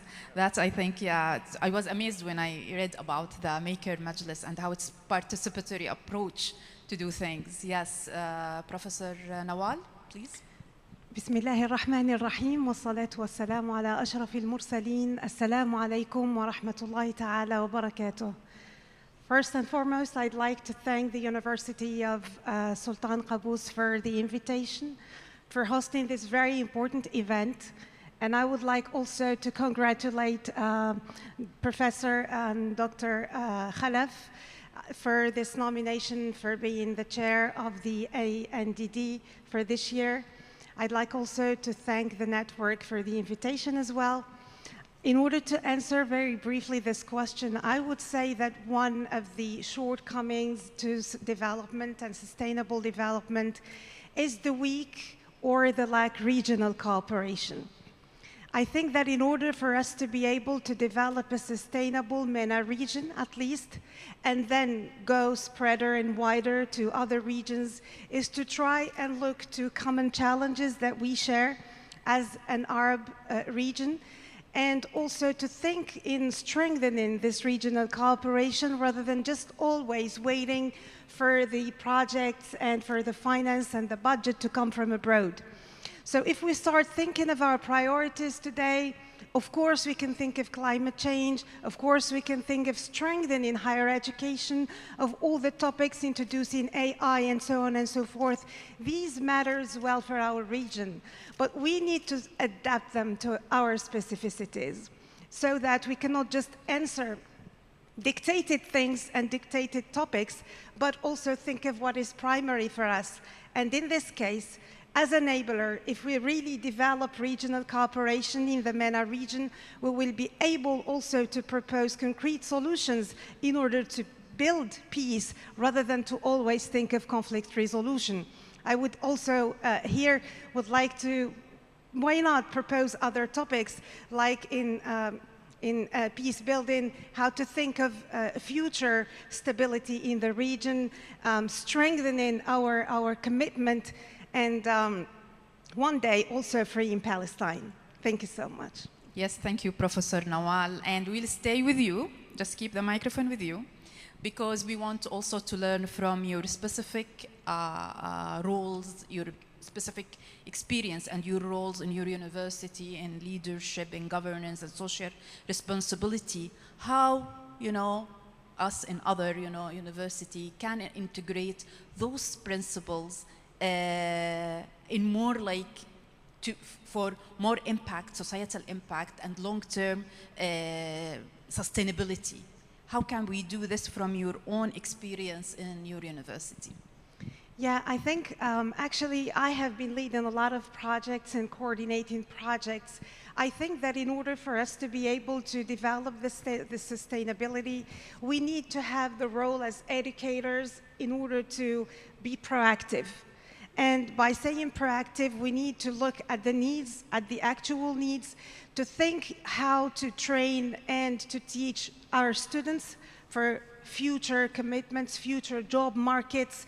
We are thinking of 2030, 2040. I have seen yesterday at Sultan Qaboos that they're having a strategy to 2040. We also in Algeria are planning a move and a shift to students and universities of the next generation, not just to say fourth or fifth generation, but next generation. We should bear in mind that our engineers of today will no more have jobs in 2023, in 2030 or 2040 if we still teach them in the same way. We need to include new methods. We need to include a new mentality, a new culture. And this is how we can introduce new reforms, reforms that make our universities and higher education institutions creators of richness. We can do that through digitalization, through startups, through innovation. So our universities and higher education and our countries in general will be enablers to change if we think that we are able, that to inculcate this belief to our students, and in this case we are able to create a new generation of students that will bring that hope of building a very strong MENA region. Perfect, thank you, Professor. Moving to Dr. Everin again. From your own work in sustainability and global citizenship, how can we add those to our curriculum, not like as adds-on, but as the core principles that drive, you know, our education to be more for purpose and more for, you know, like more sustainable, and also for funding, of course. Great. I will try to focus on the previous kind of section that I was talking about, which is the modality of teaching and learning, because I really believe that it makes a big difference in terms of integrating into our curriculum. Of course, we have these kind of the dual systems, right? Like the curricular versus non-curricular, right? It's a traditional. But we also, it's time for us to think of transcurricular. So sometimes maybe Dr. Khalaf knows this way better than me. He's an education specialist. But a transcurricular means that you start maybe in the school, but you take it out there. Or you start outside, but then you connect it to your schoolwork. And in the past decades, a very critical concept has emerged, which is called disruptive education. Or nowadays, people call it progressive education. An element of disruptive education is it disrupts. It's trying to kind of complement, it's trying to support traditional ways of learning and teaching, right? So what do we disrupt? We disrupt the classical in-class teaching and learning. For instance, one way of disruption that we did a while ago was our students, whatever we do, think of a course about humanitarianism, how refugee camps work, what would you do in order to register a refugee camp. It's a very It's an area, it's a very critical area. It is in the Sustainable Development Goals. It's something that we all globally know. But what does it take to really teach your students and practitioners, all your community, to really explain them, understand them, the mechanics of a refugee camp and how it functions? What are some sustainability challenges or challenges that refugees face in a camp? So what we did was, to give you an example of this disruptive education, we took our students out, and a day before, actually 2 days before, we worked with Qatar Red Crescent and Qatar Charity, and they built an almost real-like refugee tents and camp with the ambulances and everything outside. So the first thing when students came to the school that day in the afternoon was they saw the ambulances, they saw the refugee tents, they saw all the equipment exactly the same that you would see in a refugee camp. And we did this kind of simulation. So they were trying to register to a camp.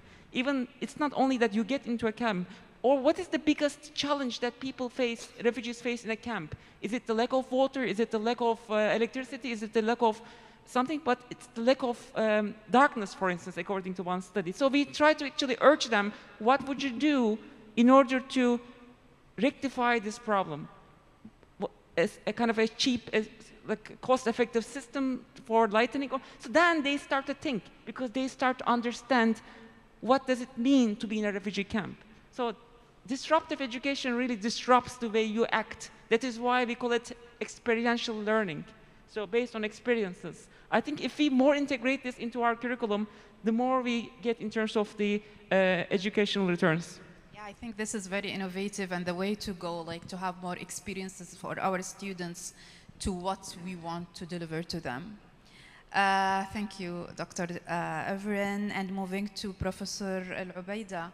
So from your role in leadership and directing more than 56 scientific society in King Saud University, so what do you suggest for investment in infrastructure and policy shifts that can lead to higher impact research and innovation in Saudi Arabia, and we may be implied to across all the region too?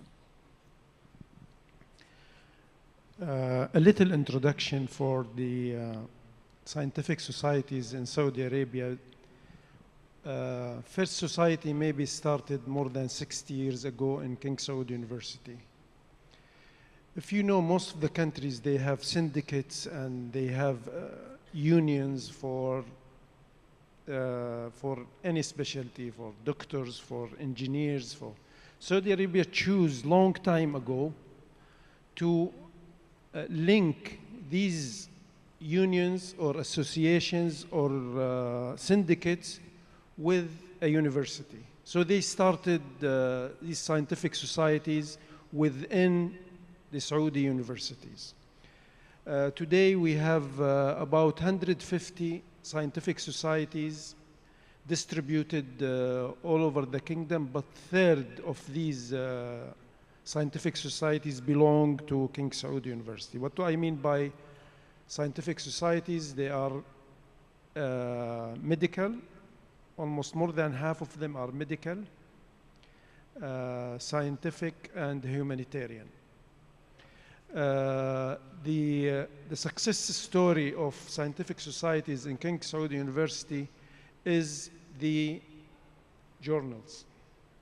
We have 46 index journals in King Saud Universities. 39 of these belong to the scientific societies, not to the colleges, not to the deanships, not to any other institute inside King Saud University. We have 11 ISI index journals belong to societies. They don't belong to colleges or to deanships or to rectorships. No, they were started by the societies with different specialties, and they grow inside these societies. So the society were really the guidance and the supporter for these journals. Today, the ranking of King Saud University, I'm sure a lot of you in QS and Times and Webometrics were mainly from these societies. And we all know that these societies they're non-profit, they are based on volunteer work, but I think the university now, retrospectively, they really admire the job we're done with these societies for a long time. We're talking about 60 years. Some of the journals that belong to those societies, maybe the computer science journal, I think their impact factor is 12. We have really high impact factor journals. 11 are ISI index. So this tells you the importance of investment, not only financial. Our university did not invest much financially with these societies, but the reward our university got from the publications that are issued under the name of King Saud University affect the reputation and the ranking of King Saud University big time. Wow. Yeah, you suggest that investing in journals to create your own platforms in your universities to deliver the high research impact, and of course that's what King Saud does. You have, as you said, how many in ISI, in Web of Science? 11 already indexed, and many others in Scopus.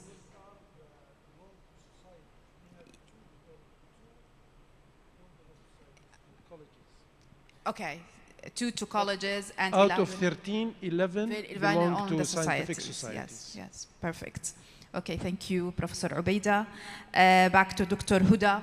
From your own experience in research in tourism and hospitality, how do you think you can apply what you learned in your own research on aligning the research priorities in your area with local research priorities and also industry, which also we saw in the poster sessions how there are like big partnerships, between you.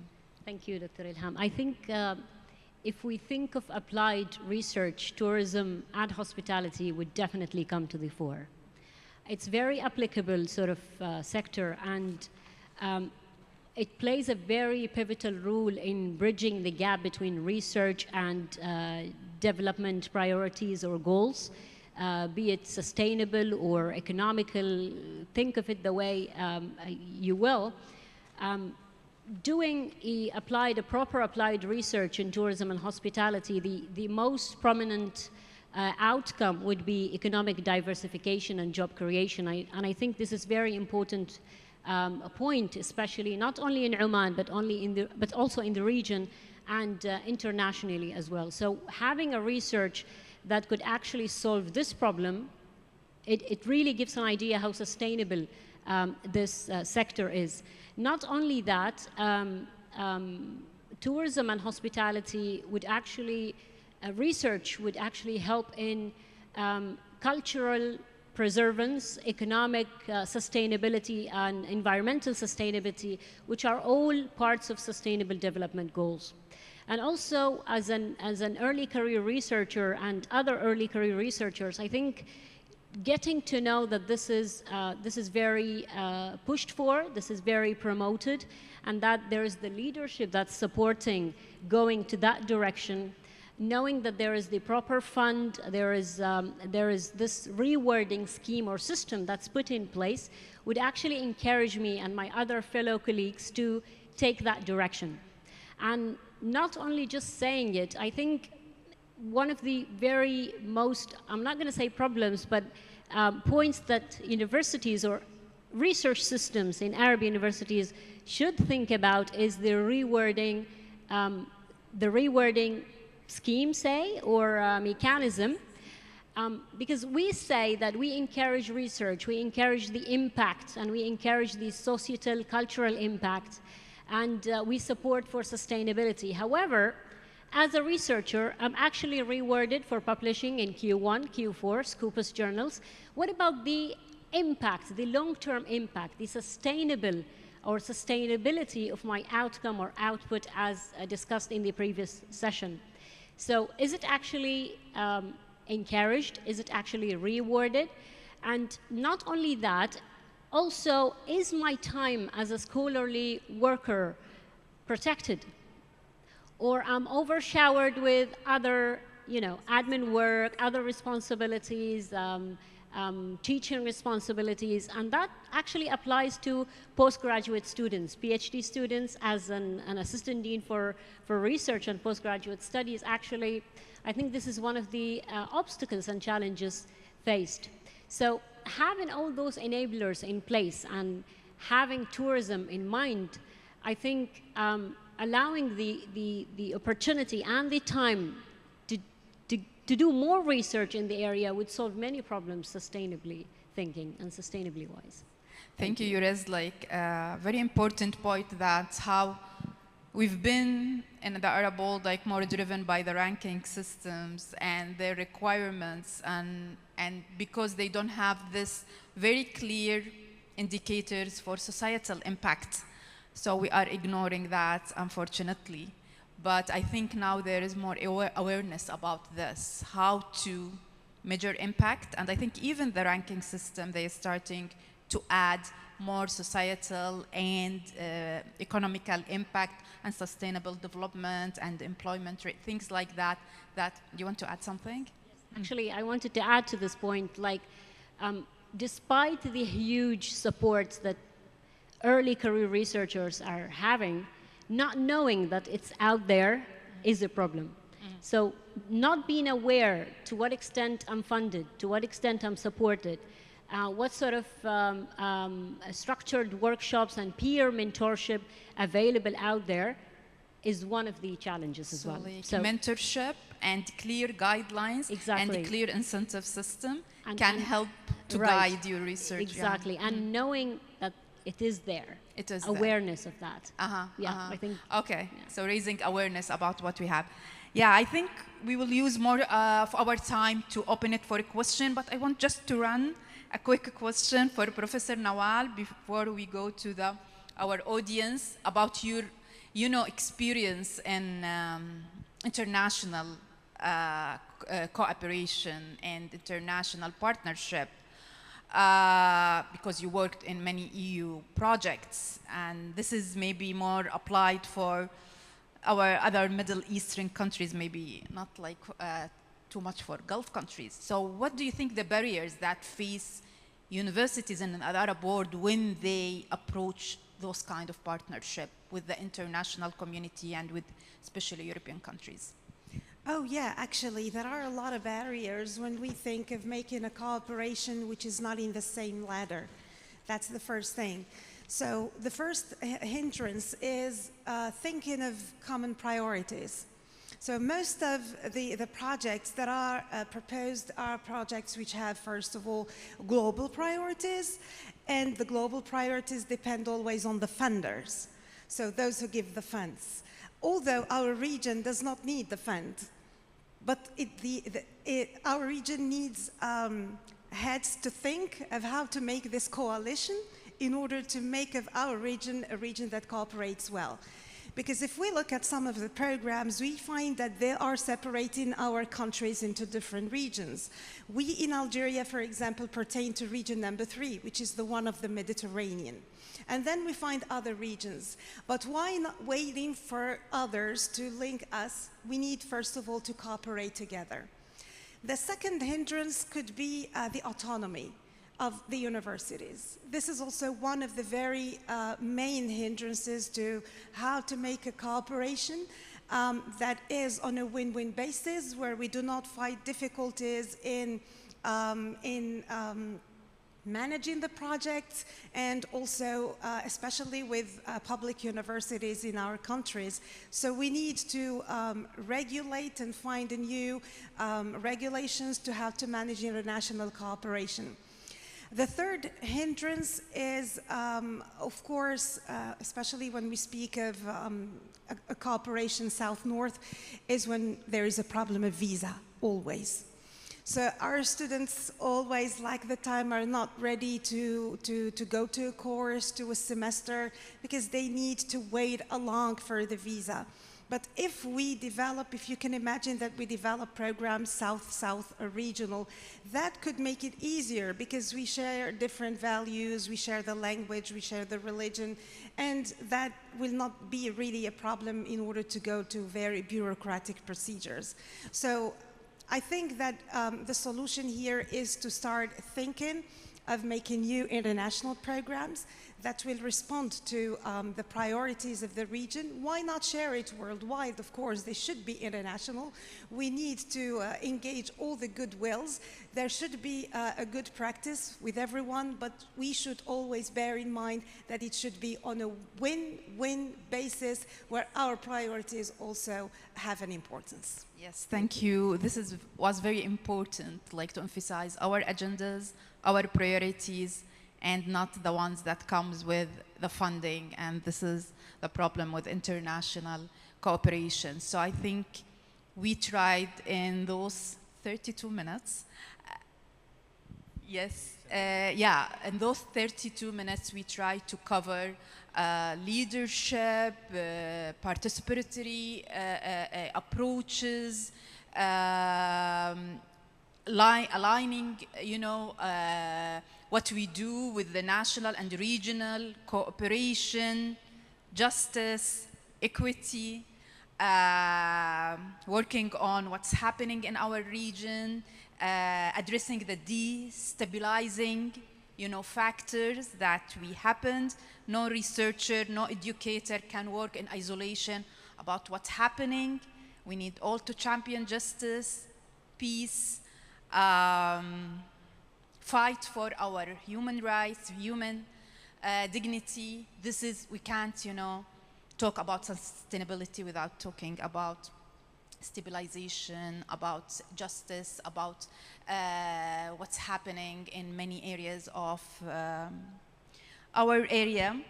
And talking about sustainability, it's a shared responsibility and should be shared by all the Arab world. So we will open it to a few questions.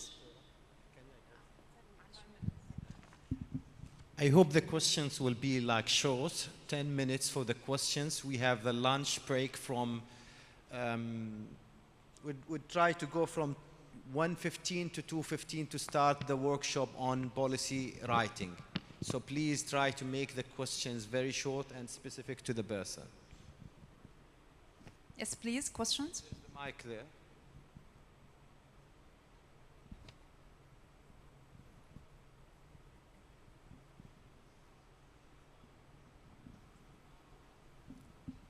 السلام عليكم. شكرا على العطاء. أنا بتكلم باللغة العربية، وسؤالي عن اللغة العربية هل هو enabler ولا obstacle؟ احنا اليوم من الصباح في مؤتمر في دولة عربية في جامعة تنطق باللغة العربية، والكونتنت معظمه باللغة الإنجليزية. الحضور أكثر من 90% يفهموا اللغة العربية أعتقد حسب تقديري. واحنا نتكلم عن البحث العلمي في الجامعات العربية ونتكلم باللغة الإنجليزية. الاحترام والتقدير لكل اللغات ولكل الحضور، لكن أعتقد أيضاً عشان نوصل إن نعمل شيء ونضيف شيء في الجامعات العربية، أيضاً اللغة العربية لابد أن تكون حاضرة. Arabic content. شكراً، السؤال واضح دكتورة. إذا كان هو رح أجاوب بالعربي إنه هاي كانت لغة It's okay, you can answer. لا هي كانت لغة المؤتمر. أنا أتفهم جيداً اللي حضرتك قلته وأوافقك and I agree totally with you. إنه يجب we need to emphasize اللغة العربية في مؤتمراتنا على الأقل، خصوصاً لما يكون الأودينس، ولأنه أحد الأنشطة اللي إحنا very proud of it، فخورين فيها في ال ANDD اللي هي الشبكة الحوارية، إنه إحنا يمكن من أول المبادرات اللي عملت دورة ممتدة لمدة 6 أشهر ب 26 محاضرة عن أساسيات البحث العلمي باللغة العربية، لأننا نعلم إنه هون هي المشكلة، إنه كل الريسورسز اللي موجودة باللغة الإنجليزية، لكن إحنا كما أعلمنا إنه اللغة الرسمية هي كانت اللغة الإنجليزية للمؤتمر، فإحنا حكينا باللغة الإنجليزية. لكن أنا أشجع جدا أن تكون جميع المؤتمرات بالمستقبل باللغة العربية وأن تتم الترجمة لمن لا يفهم. أنا معك 100% كمودريتر، وأنا أتخيل الأخوة كمان. نعم. تفضل بروف غازي. السلام عليكم ورحمة الله وبركاته. أنا أيضا راح أتكلم باللغة العربية. طبعا مثل ما تفضل زميلنا واخونا المشارك معنا، اسمح لي انا ترى ما اعرف الاسم، سيف الهناي.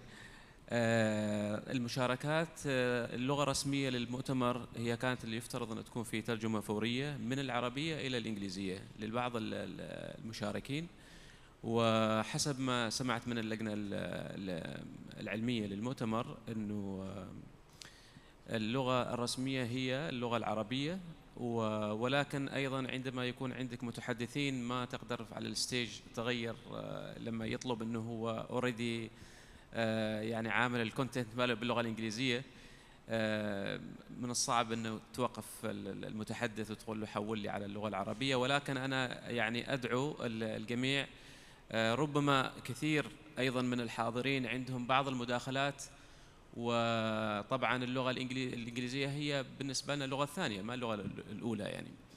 فبالتالي أنا أدعو أي واحد عنده أي مداخلة باللغة العربية ويكون أيضا الرد باللغة العربية من جانبكم، وهذا يكون كرم أكيد. شكرا أكيد. جزيلا. نعم. إن شاء الله دكتور.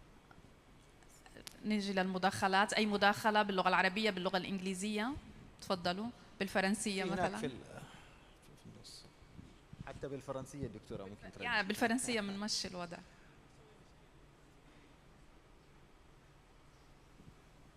السلام عليكم ورحمة الله وبركاته. بداية أحب أشكر كل ما شاء الله المحاضرين، وأيضا الجلسة الحوارية والنقاشات المثرية حقيقة. معكم الدكتورة جوخة القصابي من رئيسة قسم الصيدلة من جامعة التقنية والعلوم التطبيقية. بالنسبة للاستدامة لربما هي أصعب شيء بالنسبة للبحث العلمي. فشفنا سابقا في الحوارات اللي قبل إن هي تربط ما بين خلينا أقول الاندستري أو الصناعات وأيضا الحكومة والأكاديمية. الصعوبة دائما هي في المحافظة على هذه الاستدامة، وكيف دائما نخليهم اون بورد، نعتبرهم دائما هم الستيك هولدر. سمحوني احيانا ادخل بعض الكلمات بالانجليزي بس احاول قدر الامكان. فمن خلال تجربتكم ونحن كايرلي كارير ريسيرشرز كيف ممكن نحافظ او نعزز الاستدامة في مثل هذه الحالات؟ لأن بالفعل موضوع الاستدامة هو أصعب موضوع، ولربما أعطيتونا الكثير، بس حابة بعدني أسمع كيف نحافظ على هذه الاستدامة. دكتورة هدى. دكتورة هدى.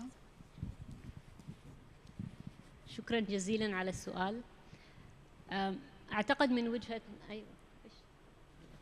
وجهة نظري أعتقد أن it depends on إنجليزي، يعتمد على أنت كيف تنظر إلى الاستدامة.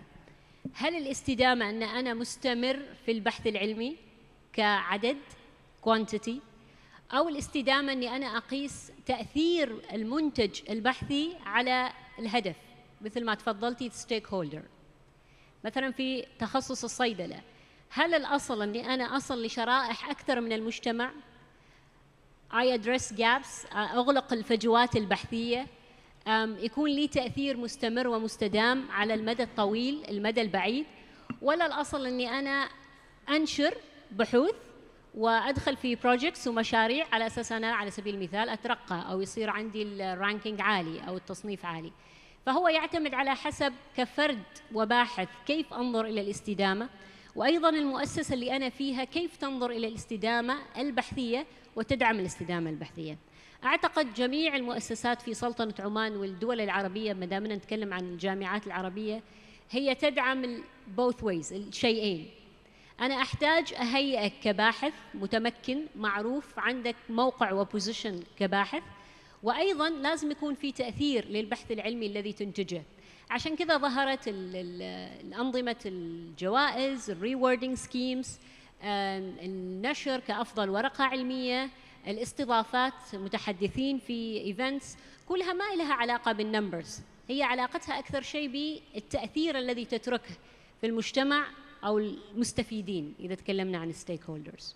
هذا what I think. يعني أنا بتخيل حكت الدكتورة فعلا هو رائع، وأيضا بنضيف إليه أنه إحنا كلنا بالجامعات العربية بنقول إحنا ما بنؤمن بالرانكينج سيستم، ومش هو الدرايفر، بس هو الدرايفر صراحة، وهو اللي عم بغير كل السياسات. إحنا لما نيجي نحكي عم نقول investment في infrastructure وعم نقول policy shift. أوكي، التركيزنا في البوليسي شيفت دائما انه احنا قاعدين بنعمل تيلرينج البوليسيز على كيف الانظمه الرانكينج سيستم عم تشتغل، علشان الهدف بالاخير انه هاو تو جيت هاير في الرانك. خلينا نكون صريحين مع بعض. فهذا رح يضر بالاستدامه زي ما حكت الدكتوره هدى، لانه استدامتي انا كباحث واستدامه بحثي هو ربطي بأول شيء الشركات المحلية والإقليمية، وربطي أيضاً بالأولويات البحثية اللي بتخدم السوسايتي تبعتي أو المجتمع تبعي. أنا بتخيل هذه كتير مهمة، لكن للأسف إنها لهلا مغفل عنها. والدكتورة بتخيل بروفيسورة نوال حتحكي عن هذا الموضوع، خصوصاً ببناء الشركات اللي حضرتك أوريدي أشرتي إليه. نعم، في الحقيقة هي مفهوم الاستدامة مرتبط دائما بالهدف، فعندما نضع أهدافا صوب أعيننا نواصل العمل من أجل الوصول إليها. ولذلك عندما نضع أهدافا أولا قصيرة المدى ثم متوسطة المدى ثم بعيدة المدى، سنطور عملنا من أجل الوصول إلى هذه الأهداف، وهذا ما يسمى بالاستدامة، يعني نداوم على الشيء حتى نصل إليه. ولكننا سنتوقف عن هذا عندما يتوقف التحفيز، عندما لا نجد مقابلاً لما نقوم به، هنا تتوقف الاستدامة. ومن ثم إذا أردنا أن نتحدث عن استدامة للبحث العلمي، فهذا يرتبط أولاً بالأولويات التي نضعها من أجل الوصول إلى الهدف، ثم عن الآليات التي نستعملها لنرافق الشخص للوصول إلى هدفه.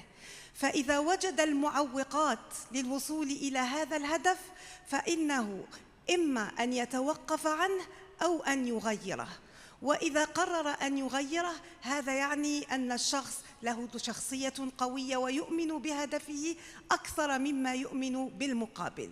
لذلك عندما نتحدث عن الاستدامة فهي نظام، وهو نظام نحققه على مستويات مختلفة مع قطاعات مختلفة من أجل الوصول إلى الرقي، ليس فقط بالبحث العلمي، لأن الهدف الأساسي من البحث العلمي هو خدمة المجتمع. فالاستدامة في البحث العلمي تعني الاستدامة في خدمة المجتمع. شكراً بروفيسور نوال، كلامك to the point. سؤال آخر؟ ما هو إذا ما في سؤال أنا حابة الدكتور إفرن والدكتور بالعربي دكتور إفرن بروفيسور عبيدة دكتور إنه تضيفوا عن البوليسيز أو السياسات اللي عندنا جامعة حمد بن خليفة وجامعة الملك سعود رائدتين. إيش السياسات، يعني يمكن ما تحضركم جميعاً، لكن السياسة اللي بتعتقدوا إنها قامت بها جامعاتكم مؤخراً وفعلاً أثرت في استدامة البحث العلمي أو على القليلة إنتاج بحث علمي يخدم فعلاً المجتمع؟ لو بس لأنه أنا بتخيل أهم شيء اللي هي تغيير السياسات، وعندنا هون برضو leadership، فعلشان برضو يتناقشوا بهذا الموضوع. تفضل بروفيسور العبيدة, then I can translate the question for you. You already got it. Okay, thank you. طيب، أولاً أشكر الدكتور على إشارته وشجاعته في موضوع طرح اللغة العربية. يمكن الدكتورة هدى شاهد إنه قبل ما نطلع ستيج كنت أسأل الدكتورة هل سنتحدث باللغة العربية ولا لا، إحنا مستعدين. بس كون وجود الدكتور إفرن يعني هو يتكلم عربية، ولكن يمكن وجوده معنا خلى الحوار أكثر بالإنجليزي. رداً على سؤال الدكتورة بخصوص الاستدامة هي يعني سياسات قيادية، يعني هي تبدأ من القيادة. أما الاستدامة على مستوى الباحث فهذا شيء مختلف. أما ما يخص الاستدامة في البحث العلمي فهي شيء تقرر القيادات، سواء قيادات البلد اللي تضع أولويات البحث وتقدر البحث العلمي كما يعني شاهدنا، وبذلك وأيضا قيادات الجامعات هي التي يعني تضع سياسات الاستدامة. ما يخص ما سؤال عن جامعة الملك سعود، أعتقد الجامعة يعني بدأت شيء قبل عدة سنوات اللي هي المجموعات البحثية، أنشأت مجموعات بحثية في مختلف التخصصات، وأوجدت نظام تقدير ومكافأة الباحثين. يعني هذا بدأته الجامعة منذ أكثر من 10 سنوات، وهذا ساهم بشكل كبير برفع مستوى الأبحاث المنشورة في Q1 و Q2 بالمجلات العلمية المحكمة بشكل كبير. التأثير المادي للباحثين والمكافأة المادية أوجدت فرق كبير بالإضافة أنه طبعا للترقية. الجامعة من تقريبا 5 سنوات 50% من بحوث الترقية يجب أن تكون في مجلات تقع ضمن نطاق الISI، وهذا تحدي كبير بالذات لبعض التخصصات التي لا يوجد فيها مجلات ضمن نطاق الISI. تمام، لكن ما في من ضمن مثلا نظم الترقية، هل في زي ما حكينا أثر مجتمعي لهذه الأبحاث، ولا بس التركيز على الرانكينج للجورنالز؟ في نموذج طلب الترقية الأساس في النشر العلمي، النشر البحثي.